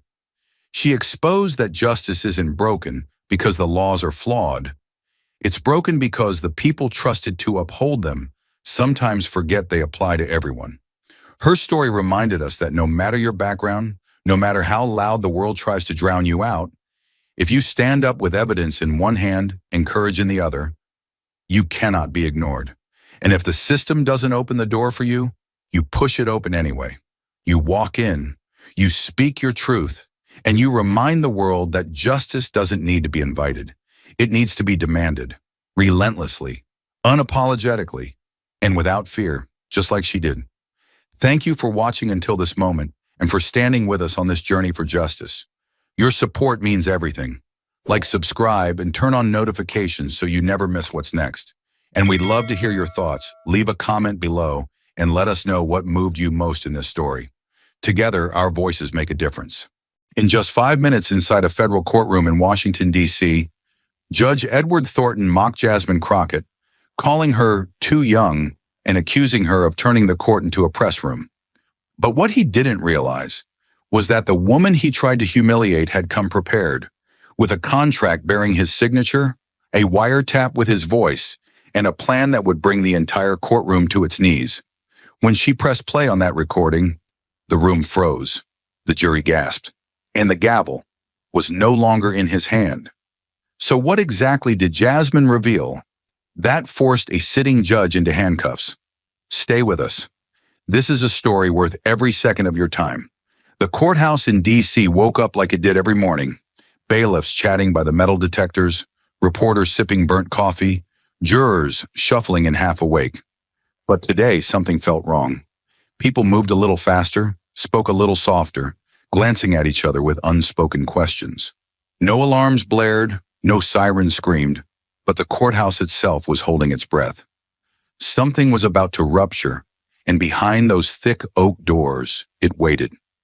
Judge Edward Thornton sat perched above the courtroom, like a vulture carved in granite. His black robe flowed like a shadow, and his eyes, cold and unreadable, scanned the room as if it belonged to him. Because it did. For 30 years he'd reigned from that bench, dismantling careers with a sentence and silencing attorneys with a glare. Lawyers feared him.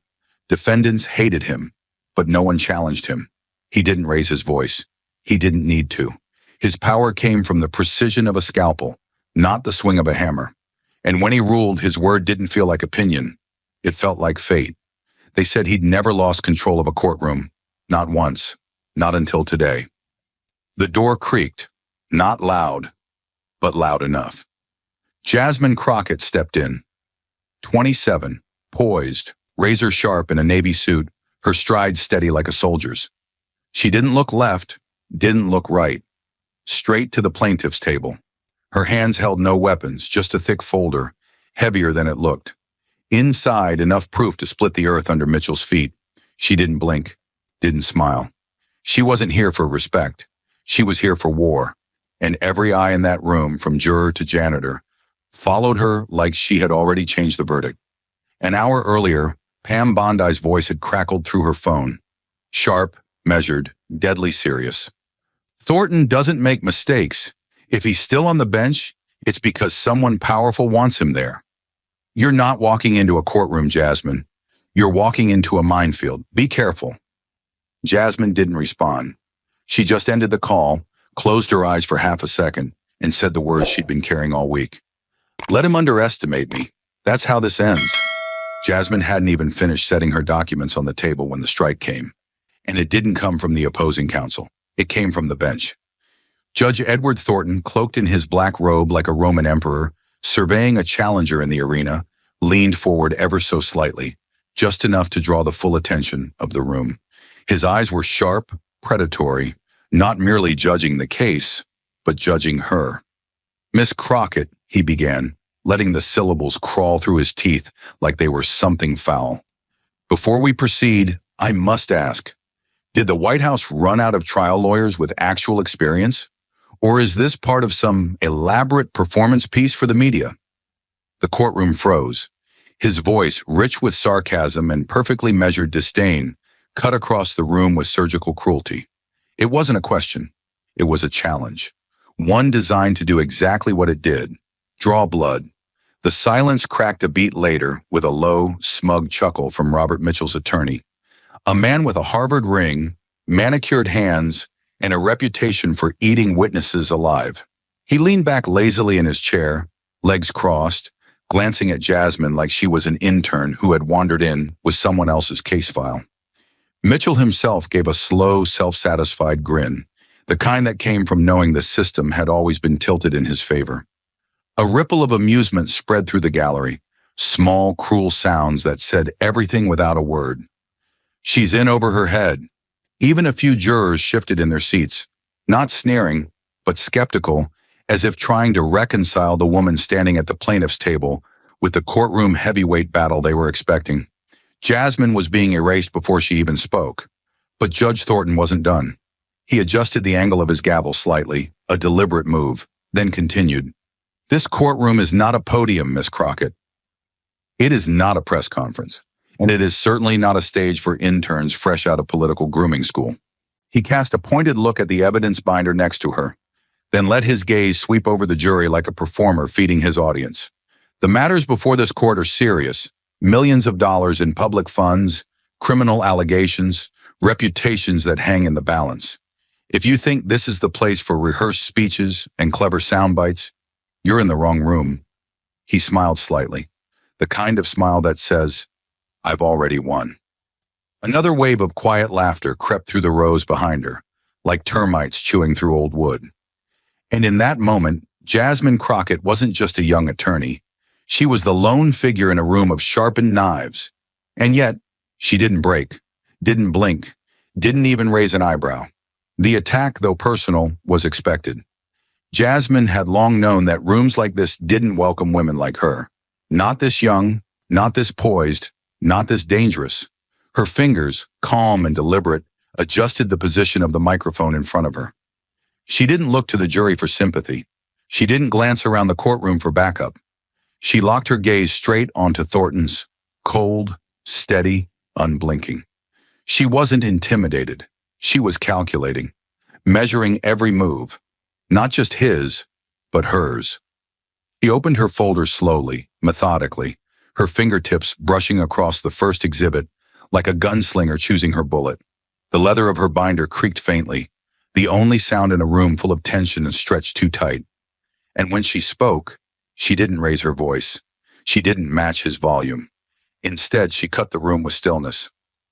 With all due respect, Your Honor, Jasmine said, her voice steady as steel drawn from its sheath. This courtroom may not be a press conference, but it's still a place where facts are meant to matter.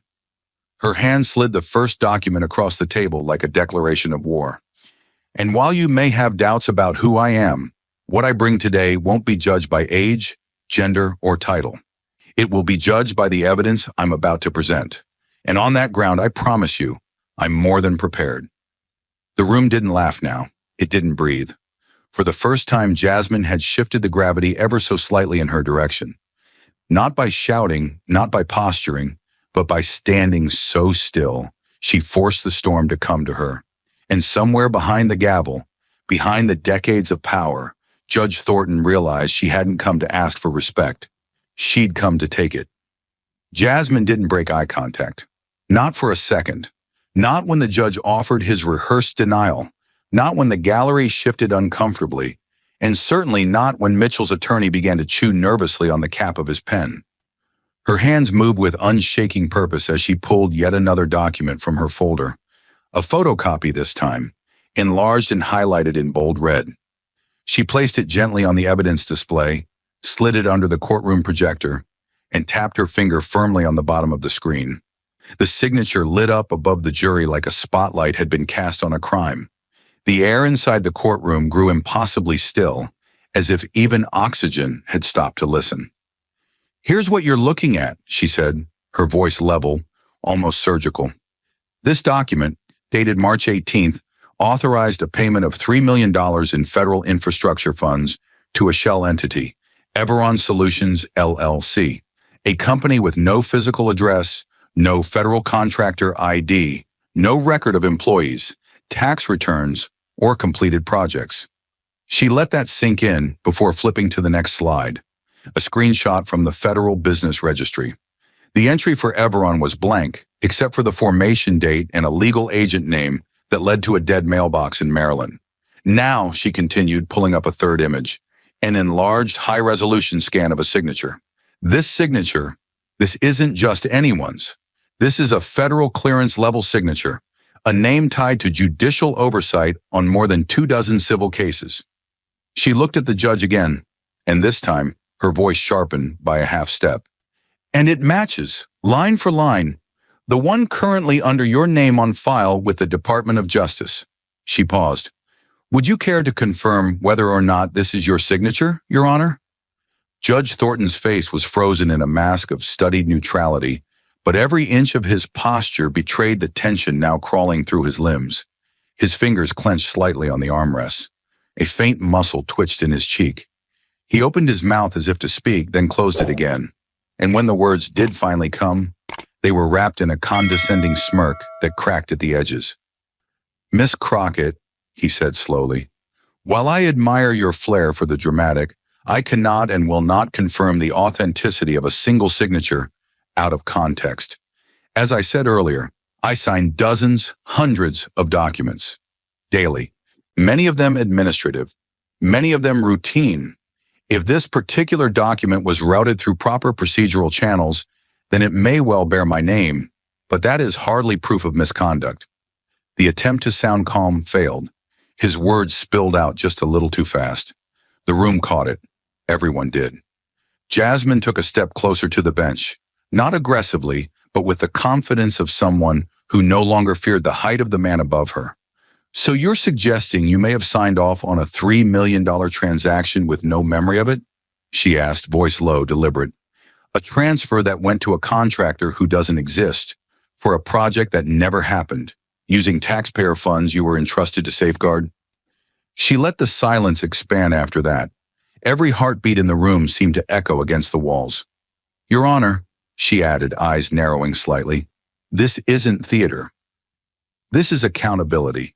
And if you can't recall signing a document that directly implicates your bench in a federal corruption scheme, then I would say that's all the more reason to let an independent body verify the origin of this contract."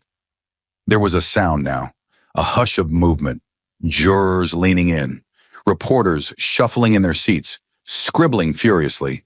The court clerk, eyes wide, glanced nervously at the judge before returning his gaze to the projected signature on the screen. Even Mitchell seemed to sink lower into his seat, sweat now visible at his temples. His attorney whispered something sharp and frantic into his ear. The tide had shifted, and the weight of it was starting to crush the men who had once ruled this courtroom like gods. But Jasmine Crockett stood untouched by the pressure. She wasn't pleading. She wasn't raising her voice. She was dismantling them with facts, and it was terrifying to watch. Still, Thornton tried to regain his ground. He sat up straighter, voice tightening into a judge's usual cadence, trying to remind the room of who he was. "Unless you can present sworn expert testimony or direct verification from the Department of Justice," he said, tapping the gavel lightly but without force, "I will not allow speculative claims to hijack these proceedings. I caution you, Miss Crockett, not to imply impropriety without fully vetted and legally admissible evidence." His words sounded official, authoritative, but his face betrayed him. His eyes no longer held certainty. They held calculation. He was stalling, buying time, trying to bury truth under protocol. And Jasmine saw it. She didn't hesitate. She turned, picked up the final document in the stack, and held it high. Another DOJ-authenticated signature analysis, complete with stroke comparison and a federal certification seal. "I came prepared," she said, her voice a little louder now, not for volume, but impact.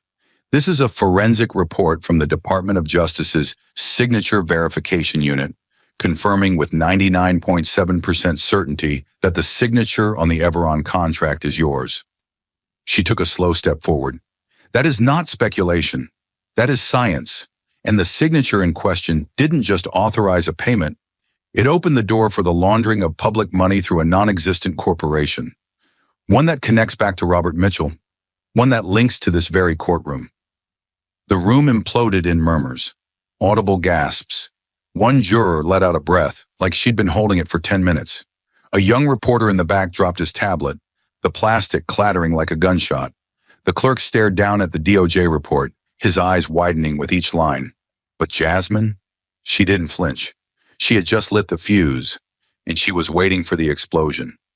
Jasmine didn't just point to the signature. She made the room feel it. With the contract projected in vivid clarity behind her, she held up the physical copy like it was a verdict carved in granite. "We can all see it now," she said, her voice calm but fierce.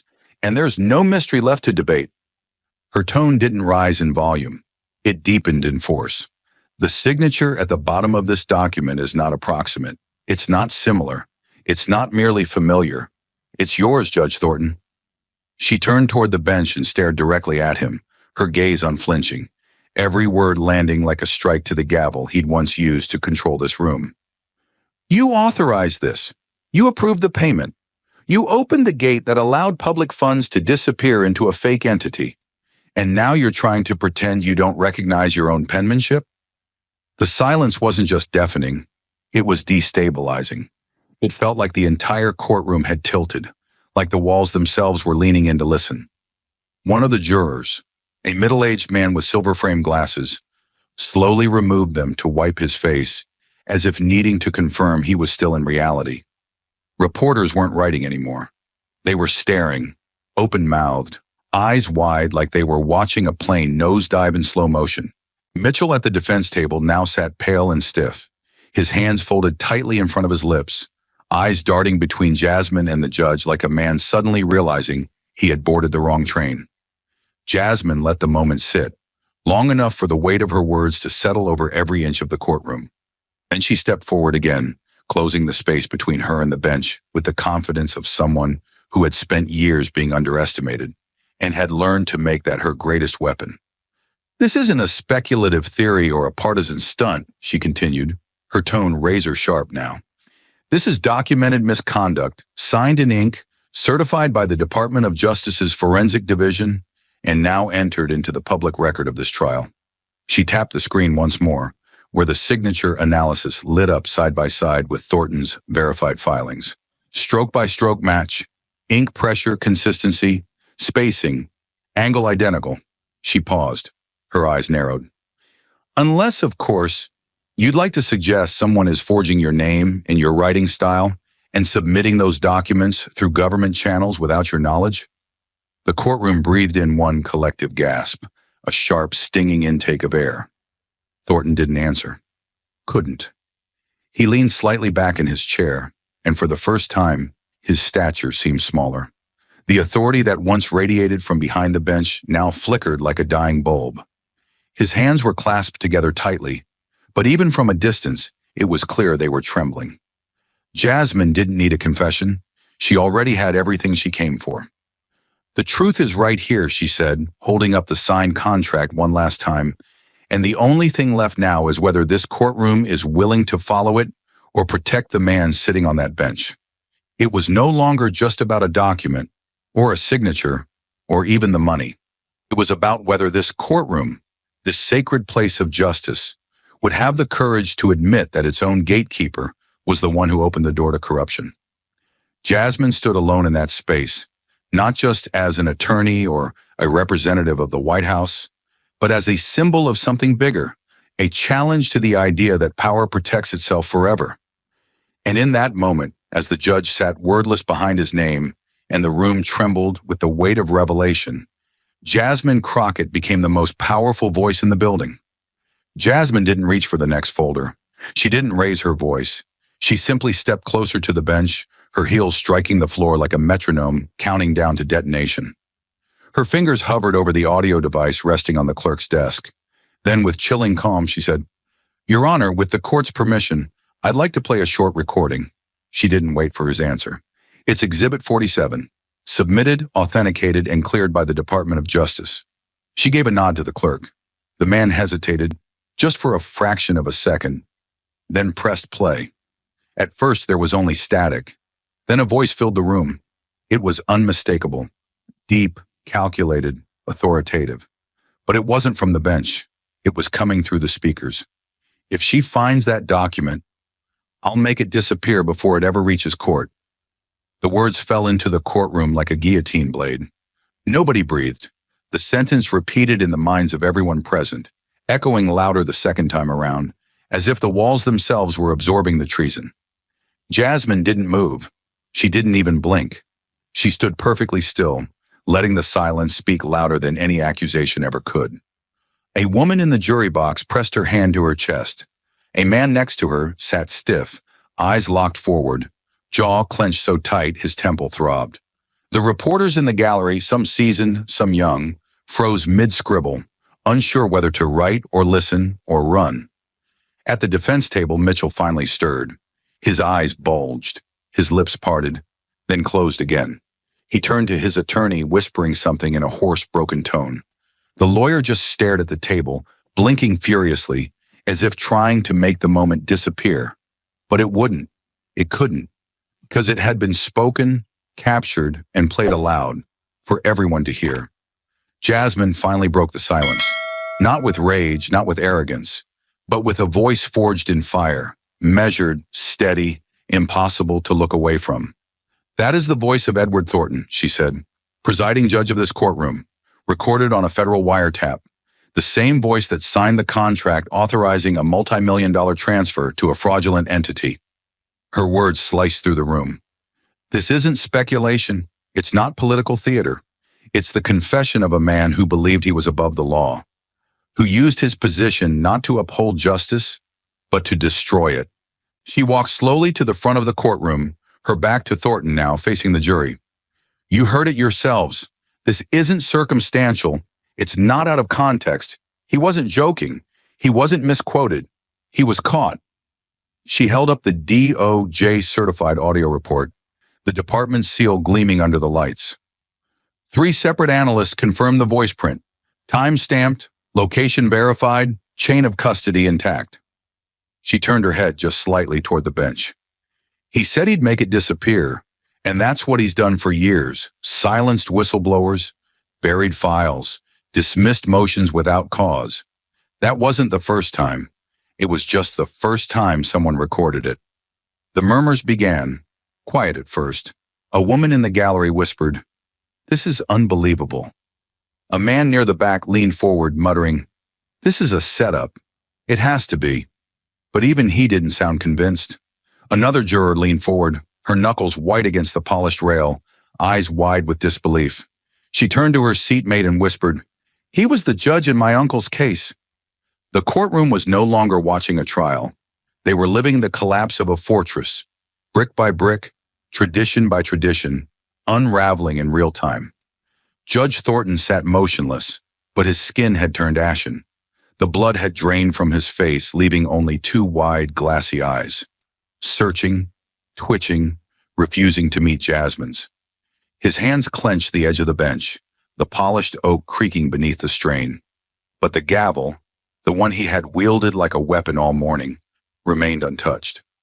Jasmine glanced at it just once, and then back to the jury. "That voice," she said softly, "was never meant to be heard. It was meant to keep power in the shadows. But now it belongs to you, to all of us. And it's up to this court to decide whether truth still matters in this country or whether it disappears too."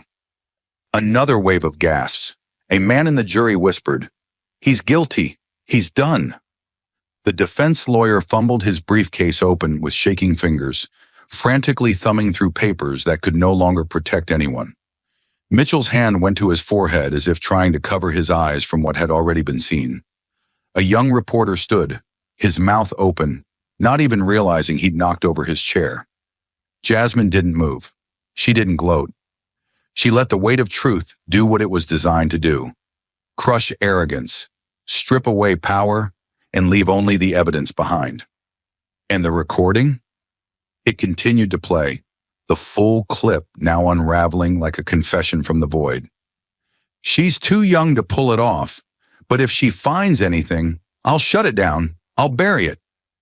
That voice, that man, that lie, all of it now exposed. And in that moment, the courtroom no longer belonged to Edward Thornton. It belonged to the truth, and Jasmine Crockett was its final messenger. The courtroom was still vibrating with the echo of his own voice, cold, calculating, and now immortalized in federal audio evidence. Judge Thornton's knuckles were white against the polished wood of the bench, his grip so tight the veins in his hands looked like they might split. The authority he once wielded like a sledgehammer now dangled loosely, a faded robe over shoulders that suddenly seemed too narrow to carry it. He didn't dare meet the eyes of the jury. Not yet. Instead, his gaze dropped to the edge of the bench, as though the grain of the oak might offer him a lifeline. And then he spoke, slow, brittle, painfully measured. "This court," he began, pausing to swallow hard, "will enter a temporary recess." A hush rolled through the room like a dust storm. "In light of newly introduced material," he continued, avoiding the words recording and voice like they were poison, "I am ordering an immediate review of the evidence presented under Exhibit 47. Until that review is complete, all proceedings are to be suspended. The moment he said it, the air shifted, not with relief, but with outrage barely restrained. Jasmine didn't move, but her presence flared in the silence. Her chin lifted slightly, her eyes still locked on the man who had just tried to sweep an avalanche under a rug. The jury began to shift. One man rubbed his temples with both hands. His lips pursed in disbelief. A woman in the front row narrowed her eyes and crossed her arms, leaning back in her seat as if to say, "You think this stall will save you?" Even Robert Mitchell, the accused, turned toward Thornton with a look of dawning betrayal. He knew what this meant now. His protector was faltering. His shield had cracked. The reporters in the gallery burst into hushed chaos. One typed furiously on a laptop, muttering, "Judge halts trial after his own voice is played in court." Another grabbed her phone and whispered into the mic, "This is a tactical delay, nothing more." "He's cornered." The court clerk looked visibly shaken, his pen frozen midair, as if unsure whether to record the announcement or flee from it. And through it all, Thornton tried to maintain the posture of control, tapping his gavel lightly, once, twice, as if the sound might still command order. But even that tap felt hollow now, a desperate echo of a throne already burning. He cleared his throat again, more forcefully this time. "We will reconvene after appropriate authentication protocols have been followed.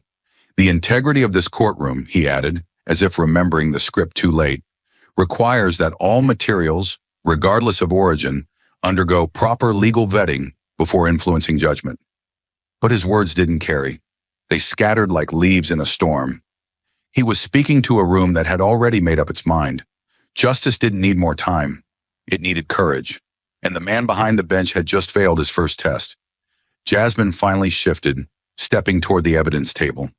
Not to protest, not to argue, but to reclaim the moment with her presence alone. Her silence was louder than any legal objection.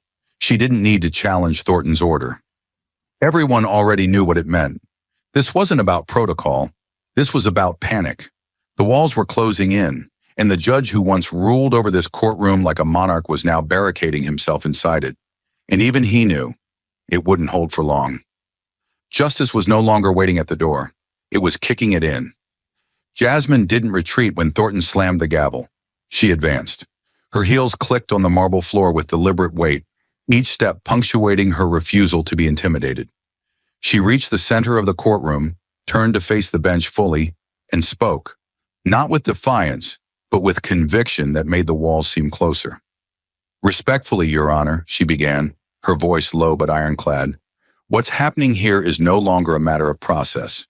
This is now a matter of public trust, and the evidence just introduced, the contract bearing your signature, the audio recording of your own voice, demands more than delay. It demands intervention." She raised her hand and held up a printed motion, stamped and ready. "Therefore, I move that the court immediately authorize an independent investigative unit from the Justice Department to enter these chambers and begin formal verification and custody of all related materials, including your correspondence and authorizations related to the Everon transaction." The courtroom stirred like a dam about to break. No one spoke, but no one looked away. "You've asked us to pause, to verify the truth. I say we verify it now in real time, with neutral oversight and public accountability. That is the only way forward."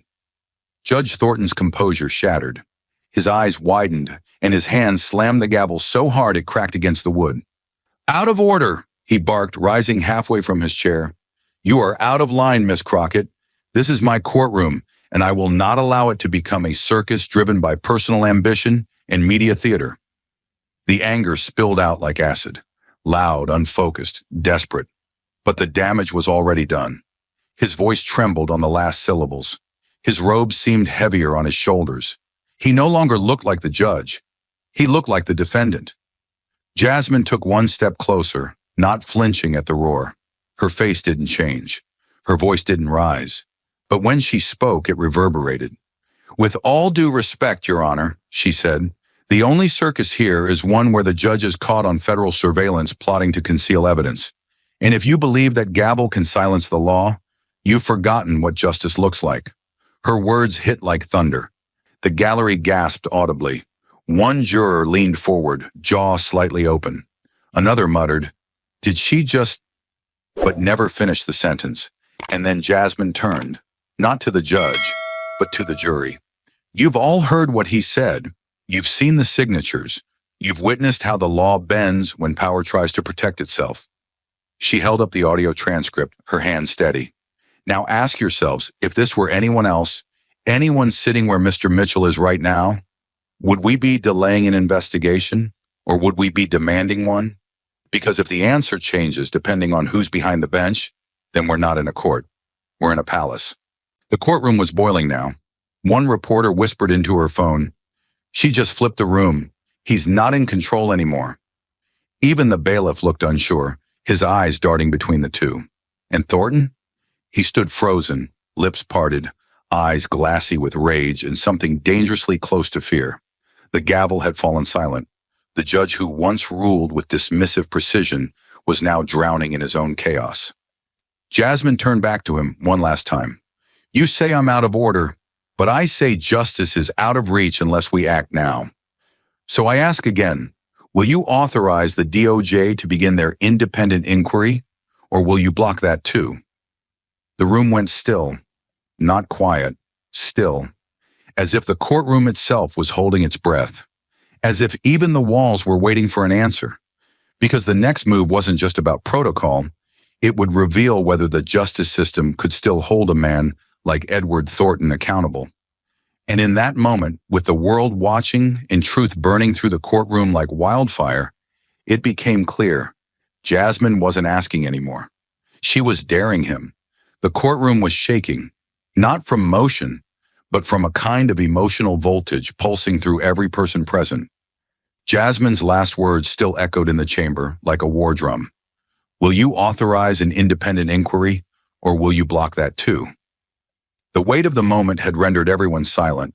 Jurors were frozen in disbelief, journalists stunned into stillness. Even Robert Mitchell, the once smirking defendant, sat slumped in his seat, watching the judge unravel. Then, boom! The double doors of the courtroom flung open with a crack so loud it silenced even breath. All eyes turned. Gasps followed, sharp and collective, as if the entire room had just been struck by lightning. There she was, Attorney General Pam Bondi, her silhouette cut through the light like a blade, standing in stark contrast against the bright hallway behind her. Her face was unreadable, calm but fierce, like a commander arriving on a battlefield she already knew she would win. Flanking her were two federal Justice Department officers in crisp Navy uniforms, badges gleaming, each step synchronized and final. The echo of their boots on the courtroom floor was like a death march. Bondi didn't stop to look around. She walked straight up the center aisle, shoulders squared, gaze locked like a missile on the bench above. And the moment she reached the edge of the raised platform, she spoke. No hesitation, no wasted breath. Her voice rang out like a verdict cast from Olympus. "Judge Edward Thornton," she declared, her tone surgically calm but crackling with force. "Under federal order, you are hereby placed under arrest for obstruction of justice, conspiracy to commit fraud, and criminal abuse of judicial authority." Gasps exploded through the gallery. Someone whispered, "Oh my God!" Another dropped their phone with a hard clack against the tile. Jurors recoiled, jaws slack, eyes wide as moons. The court clerk sat stunned, blinking rapidly behind his glasses, while reporters surged forward instinctively, cameras lifted, shutters clicking like machine guns. It was chaos, but righteous chaos. And at the center of it all stood Thornton, the man who once ruled this courtroom with a sneer and a gavel, now gripping the edge of his bench like a man hanging from a cliff. "You can't," he stammered, voice rising an octave, cracking under its own weight. This is my courtroom." He stood suddenly, knocking his chair back, fists clenched, veins bulging. "You don't have jurisdiction. This is a setup." But even as he shouted, he knew. No one believed him. No one was with him. The gavel on the bench, a symbol he had clung to for decades, lay sideways, abandoned and silent. Pam Bondi didn't blink. "You lost your courtroom the moment you tried to erase the evidence," she said coldly. Then she turned to her officers. "Cuff him. The agents moved fast, calm, professional, absolute. One reached for Thornton's arm, the other unclipped the handcuffs. "Don't touch me," Thornton snarled, yanking his arm back, eyes darting like a trapped animal. "I am a federal judge. You don't understand. I can explain all of this." But no one moved to stop the officers. The gallery watched in stunned silence. Even the defense attorney looked away, ashamed. Mitchell was now cowering in his chair, whispering something panicked to no one. The first cuff clicked shut around Thornton's right wrist. He gasped, more in disbelief than pain. The second one followed with a sharp metallic snap. The sound echoed like a final judgment. The man who had wielded the power to sentence others now stood shackled in his own courtroom, robe billowing awkwardly over his hands bound in front of him. Jasmine stood motionless, watching it all unfold with quiet clarity. She didn't smile. There was no triumph in her face, only resolve. This wasn't vengeance. This was the reckoning that had been long overdue. Thornton looked at her one last time, face contorted with rage, humiliation, and something far uglier, fear. "You did this," he spat, voice trembling. "This is your doing." But Jasmine didn't flinch. She met his gaze with unwavering calm. "No," she said quietly. "You did this to yourself. I just made sure everyone saw it."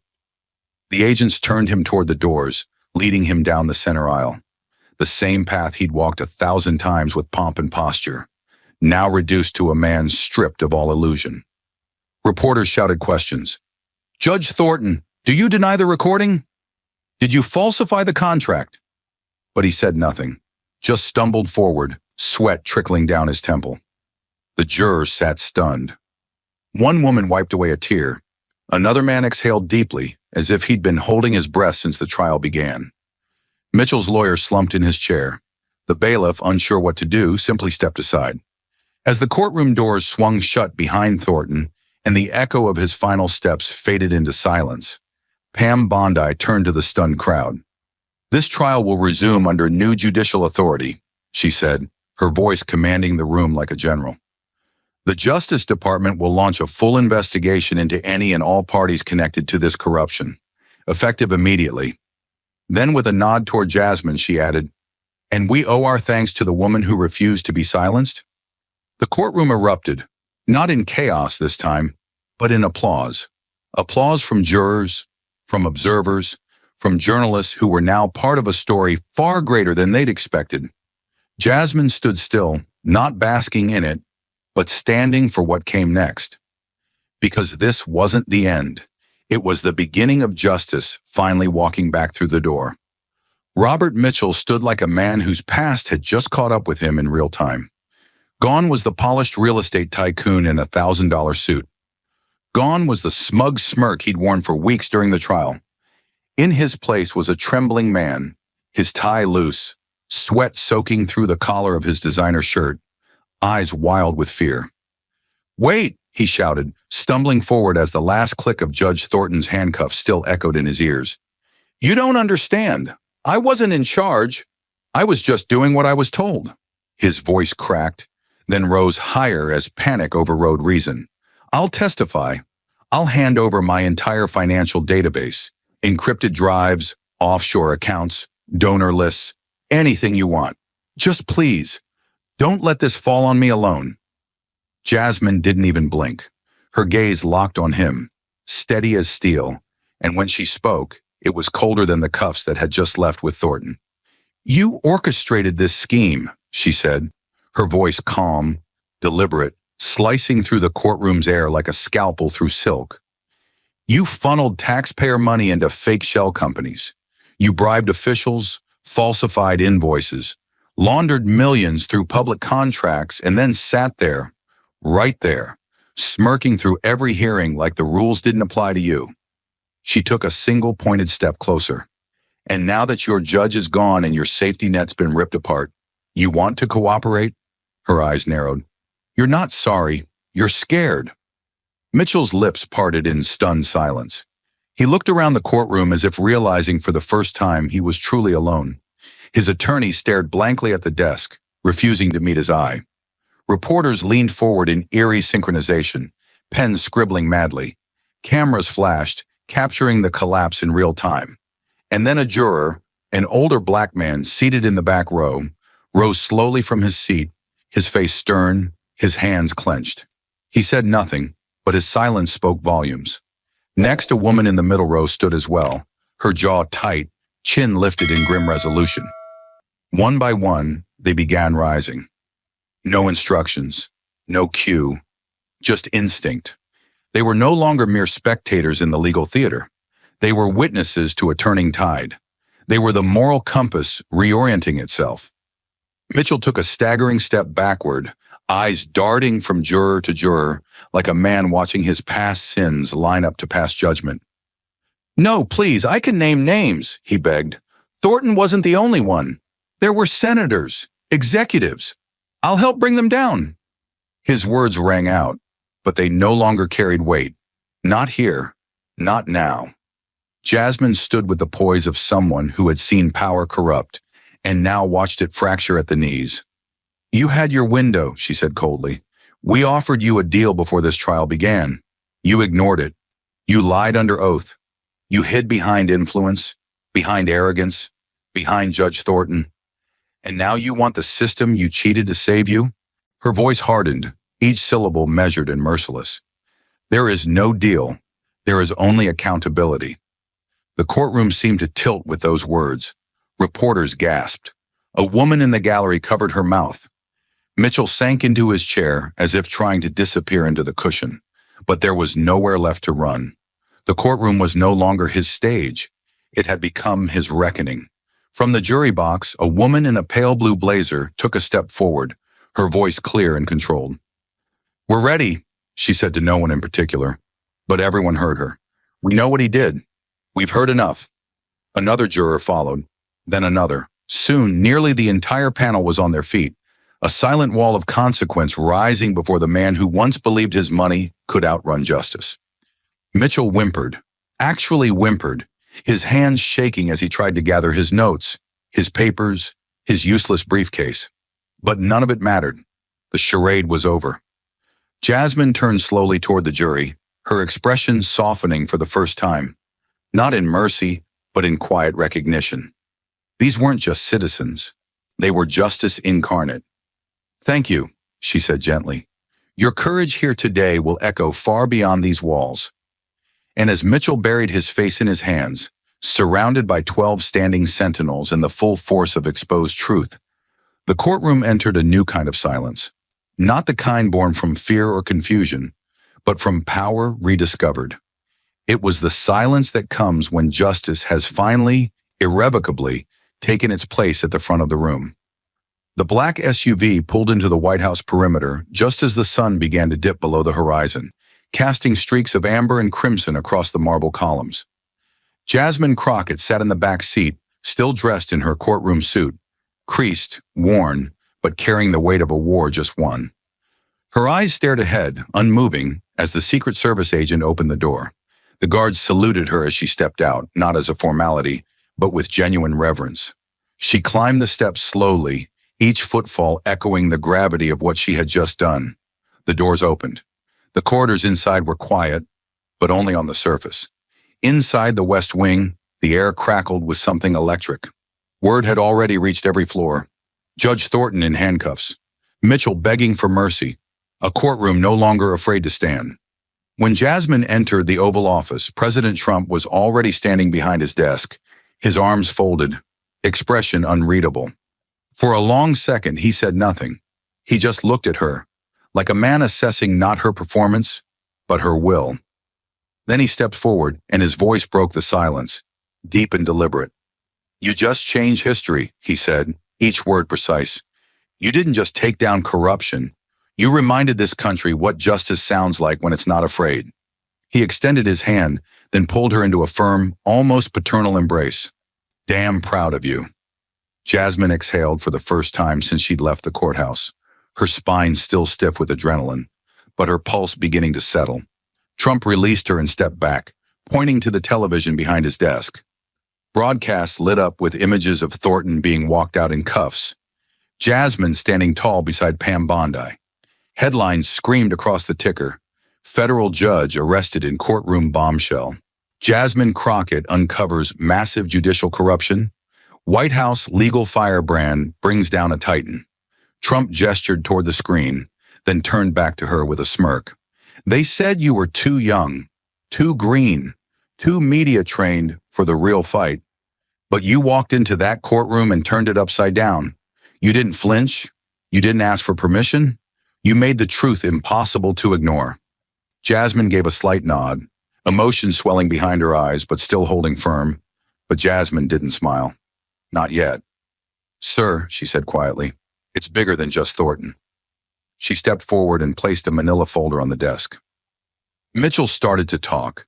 In the last 40 minutes, he's named 11 individuals, 2 sitting congressmen, 1 former CIA contractor, a judge in Ohio, and 3 corporate executives linked to national infrastructure projects.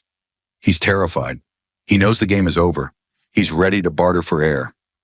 She opened the folder slowly, revealing a list of names, some already underlined in red. These people aren't just complicit. They're architects. They helped design the machine. Trump leaned over the desk, his eyes scanning the list.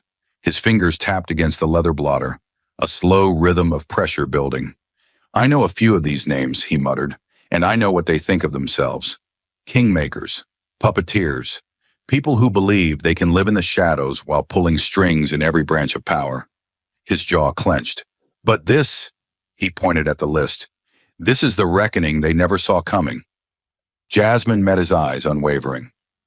They operated under the assumption that the courts were theirs, that judges like Thornton would keep their secrets buried, that whistleblowers wouldn't survive, that people like me wouldn't make it past opening remarks.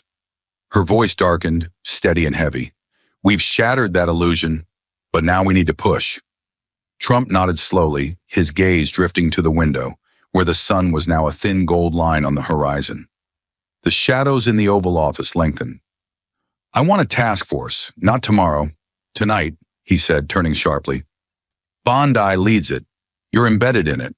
I want DOJ, Homeland, IRS, CIA, hell, bring in Treasury if you have to. I want names, records, subpoenas. He stepped forward, lowering his voice into a quiet storm. We're not in campaign season anymore. We're in war. And when you're in a war this deep, you don't play defense. You break the doors down before they lock them. Jasmine reached into her briefcase and pulled out a second folder, thicker than the first. Then this is where we start. Mitchell gave us access codes to encrypted financial vaults overseas, Cayman, Zurich, even Dubai.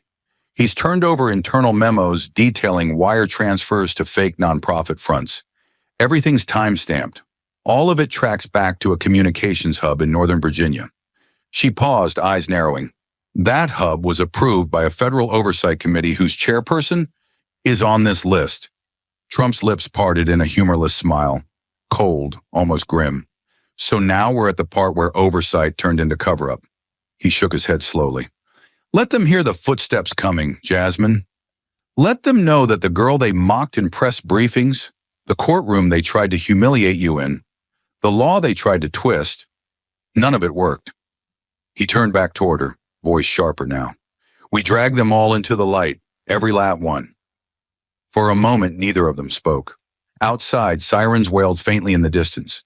Inside, the lamp on the president's desk illuminated Jasmine's face, carved with exhaustion and fury and purpose. Her hands trembled, but not from fear, from momentum. Sir, she said, voice low, they thought no one would ever challenge them, that someone like me, black, young, unbought, would break under pressure. She looked down at the list. They never imagined I'd walk into their sanctuary and tear it down with the truth. Trump stepped around the desk, standing beside her now. And that's exactly why we're going to win, he said, because you don't owe them anything. You didn't rise through their machine. You don't speak in backroom code. You walked into that courtroom with nothing but the Constitution and your voice, and you turned it into a weapon. His voice dropped to a growl. Now let's finish what you started. Jasmine nodded. She didn't thank him. She didn't need to. They were past gratitude, past ceremony. They were standing in the heart of the American government, planning a purge. She turned to leave, folders under her arm, fire in her step. And as she crossed the doorway into the West Wing's corridor, staffers moved aside. Some nodded. Others just stared. Everyone knew something had changed. And Jasmine Crockett, exhausted, relentless, and still wearing the ashes of a courtroom in chaos, was the woman who lit the match. It had been exactly 4 days since the courtroom detonated into history. 4 days since Jasmine Crockett stood in the eye of the storm and didn't blink. Since Thornton's gavel fell for the final time, not in power, but in panic, and handcuffs replaced his authority. But even in Washington, 4 days could stretch like eternity when the truth was spreading faster than spin. The fallout had been seismic. Headlines screamed from every screen. Networks dissected every moment. Justice Department servers lit up with subpoenas. And now in a quiet federal transfer facility just south of the Capitol, history waited to be signed, cuffed, and filed into the system. Jasmine stepped into the holding room flanked by 2 agents. The air was sterile, the fluorescent lights overhead buzzing like nervous whispers. At the center of the room sat Pam Bondi, composed, crisp in her DOJ blazer, arms folded loosely, eyes fixed forward. When she saw Jasmine enter, she didn't speak. She didn't need to.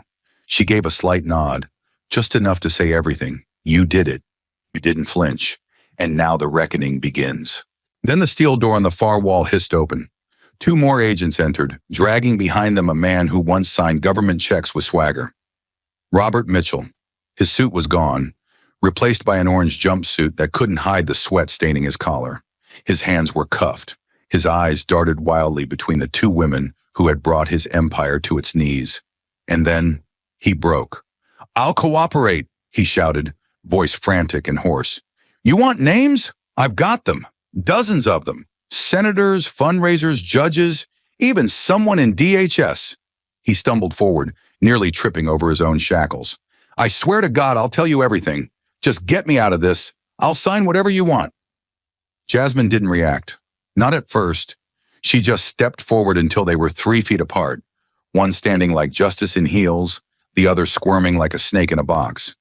She studied him for a moment, her expression unreadable. The same man who had once laughed in court while she argued motions, the same man who had ordered fake invoices and laundered millions through nonprofit shells while public schools starved. Now he was pleading for mercy, for oxygen, for another chance. Her voice was quiet when it came, but every word struck like a rifle crack. "You had a window," she said. "You were offered a deal before the trial even started. You had every opportunity to come clean, to name names, to be something more than the fraud you became." She leaned in just slightly, her voice sharpening to a whisper. "But you chose arrogance. You chose silence. And now?" She stepped back, her expression hardening to granite. "Now it's too late." Mitchell's mouth quivered. His knees buckled just slightly. He turned toward Bondi, reaching out helplessly. "Please, at least talk to her. Tell her I'll sign everything. I'm ready. I'll go public. I'll testify on live TV if I have to." But Bondi didn't move. She simply looked at him with eyes that had seen too many men try the same thing. "You're not useful," she said flatly. "You're just loud." The agent stepped forward and grabbed Mitchell by the arms, dragging him back toward the hallway he came from. His voice trailed into the corridor behind them, echoing in desperate repetition. "I'll cooperate. I swear. I swear. Just let me talk. Don't let it end like this." But it had already ended. The door slammed shut with a hydraulic hiss, and silence reclaimed the room. Pam turned to Jasmine, arms still crossed, but a small flicker of a smile crept into the corner of her mouth. "You didn't just win a case," she said softly. "You made history." Jasmine nodded once, her expression calm but resolute. "Then let's write the next chapter," she replied. "Because this wasn't the end of justice. This was the beginning of a new standard. You've lived long enough to see the difference between a headline and the truth. Long enough to know how many times the real story never makes it to the front page. You've watched powerful men walk away from trials without a scratch, while whistleblowers lost their jobs, their pensions, sometimes their lives. You saw the banks collapse in 2008, watched executives skate free while working men lost their homes. You remember Iran-Contra, Watergate, Enron. You saw the hearings, the scandals, the scripted outrage, and then the silence that always came after. The message was clear. Accountability is for the little guy. The law bends, power protects itself. And maybe somewhere between your 20s and your 50s, you stopped expecting anything different because they told you justice is idealistic, that it's naive to expect fairness when backroom deals and campaign donations keep the machine running.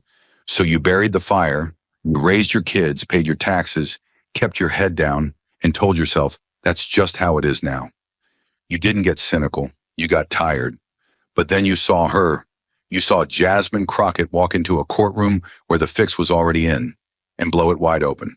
A woman half the age of the man she exposed with nothing but a case file and the truth, tearing through a system that told her to sit down and smile for the cameras. You watched her stand unshaken as a federal judge tried to humiliate her in public, only for her to turn the tide and put him in handcuffs. No secret deal, no slap on the wrist, just cold, hard evidence and a woman who refused to blink. And you saw Pam Bondi, the Attorney General, who didn't hide behind procedure or protocol. She didn't wait for the news cycle to change. She marched into that courtroom like a hammer and said the words no one thought would ever be spoken to a man like Edward Thornton. You are under arrest, in real time, on camera, before the ink on his latest cover-up could even dry. You've seen this before. Not this exact story, but the spirit of it. You saw it when Frank Serpico refused to take the dirty money and ended up shot in the face by the very force he served. You saw it when Aaron Brockovich walked into conference rooms filled with lawyers in suits, holding nothing but a folder of poison water samples, and refused to leave until she made them pay. You saw it when ordinary people did the extraordinary, not because they were powerful, but because they were right. And now Jasmine and Bondi have joined that lineage. This wasn't a press stunt. It wasn't a political maneuver. It was a takedown built on blood, sweat, subpoenas, and grit. They didn't just hold a corrupt judge accountable. They sent a warning to every backroom operator still sipping whiskey in private clubs, laughing at the idea that justice ever makes it past a press release. They're not laughing now. And maybe you, sitting there, felt something stir again, something you thought you'd lost. Not blind faith, not naivete, but a spark. The thought that maybe the system isn't completely broken, that maybe when the right people walk in, unbought, unshaken, and unafraid, it still works. Maybe the oath still means something. Maybe truth still hits harder than spin. So if you've spent years thinking, it doesn't matter anymore, let this remind you, it does. Because justice is not a relic, it's a fight, a long one, a dirty one. And it needs people who've seen too much to give up, men like you. This isn't the end of the story, it's a spark. And if you carry that spark, speak about it, teach it, protect it, it becomes something else. It becomes legacy. Because justice didn't die on your watch. It was just waiting for someone brave enough to bring it back to life. And now that it's breathing again, don't let it go. Thank you for watching until this moment and for standing with us on this journey for justice. Your support means everything. Like subscribe and turn on notifications so you never miss what's next. And we'd love to hear your thoughts. Leave a comment below and let us know what moved you most in this story. Together, our voices make a difference. So now the gavel has fallen and the dust has begun to settle. Jasmine Crockett stood before a judge who tried to mock her, silence her, and discredit her, only for the chains to be wrapped around his own wrists. Pam Bondi marched into a courtroom and did what millions of Americans never thought they'd see. She arrested a sitting federal judge in open court, not behind closed doors, not quietly. She did it in front of reporters, jurors, lawyers, and cameras. And she did it without flinching. You watched it unfold. Maybe you watched in disbelief, maybe with cautious hope, or maybe, if you're like so many men over 50, you watched with a kind of quiet awe, because you've lived long enough to know what usually happens. The people in power walk, the money changes hands, the headlines fade, the anger cools, the cycle resets. But this time, something broke. This time, justice wasn't just a word.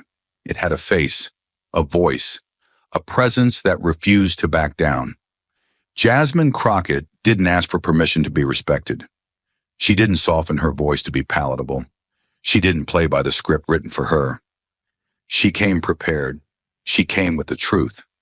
And when Judge Thornton tried to discredit her, when he mocked her youth, her title, her presence in his courtroom, she stood taller.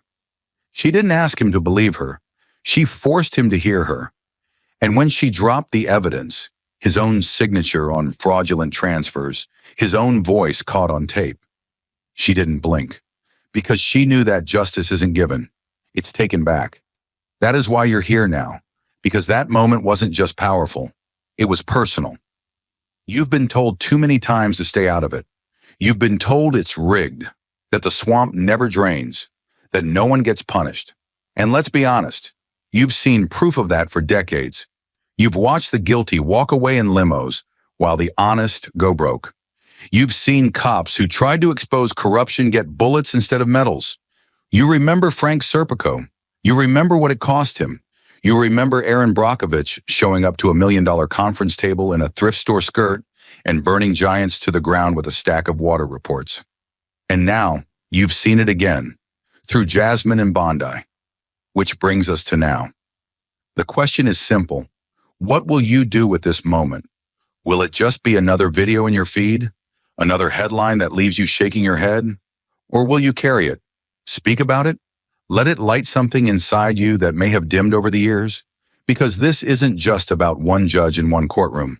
This is about a system that for too long has bet on your silence. They count on men like you, the backbone of this country, the ones who built families, served in wars, worked union jobs, paid off mortgages, and buried their friends, to stop believing. They count on your exhaustion, your heartbreak, your decision to look away. Because when men like you stop paying attention, they don't just get away with crimes. They rewrite the rules to make them legal. So here's the call. Don't look away. Don't let this moment pass unmarked. Share the story. Talk about it at the barbershop, the coffee shop, the union hall. Tell your sons, your nephews, your buddies who served with you, justice just made a comeback. Not in theory, in handcuffs. Let them know that yes, the system can still work, but only if people are watching, only if people are demanding it, only if someone is brave enough to stand up and say, I remember what justice is supposed to look like, and that wasn't it. Write your representative. Ask them where they stand. Ask them what they're doing to prevent the next Thornton. Show up to town halls. Demand full transparency in your local courts. Volunteer for oversight boards. Vote, not just for party, but for principle. You've seen what happens when good men stay silent. Now imagine what happens when they speak. Because justice isn't automatic. It's not a machine. It's not a flowchart that always ends the same way. Justice is messy. It's loud. It's slow and infuriating and painful. But it's not dead. It just needs people willing to drag it, kicking and screaming, back into the daylight. And it needs you. You who watched Watergate unfold on a black and white television. You who stood in a factory line and watched executives steal pensions. You who wore a uniform and defended a constitution that promised equality under the law and wondered why it's so rarely delivered. You've seen what happens when people in power think they're untouchable. And now, for the first time in years, you've seen what happens when they're not. Let that fuel you. Let it remind you that truth still matters, that evidence can still speak louder than money, that public servants who don't serve the public can still be held to account, that one woman with a voice in a folder full of documents can still walk into a courtroom and make giants tremble. Because Jasmine Crockett didn't come from a dynasty. She didn't rise through backdoor channels. She was underestimated, dismissed, mocked, and still she won. She didn't win for a party. She didn't win for a paycheck. She won for truth. And now it's your turn.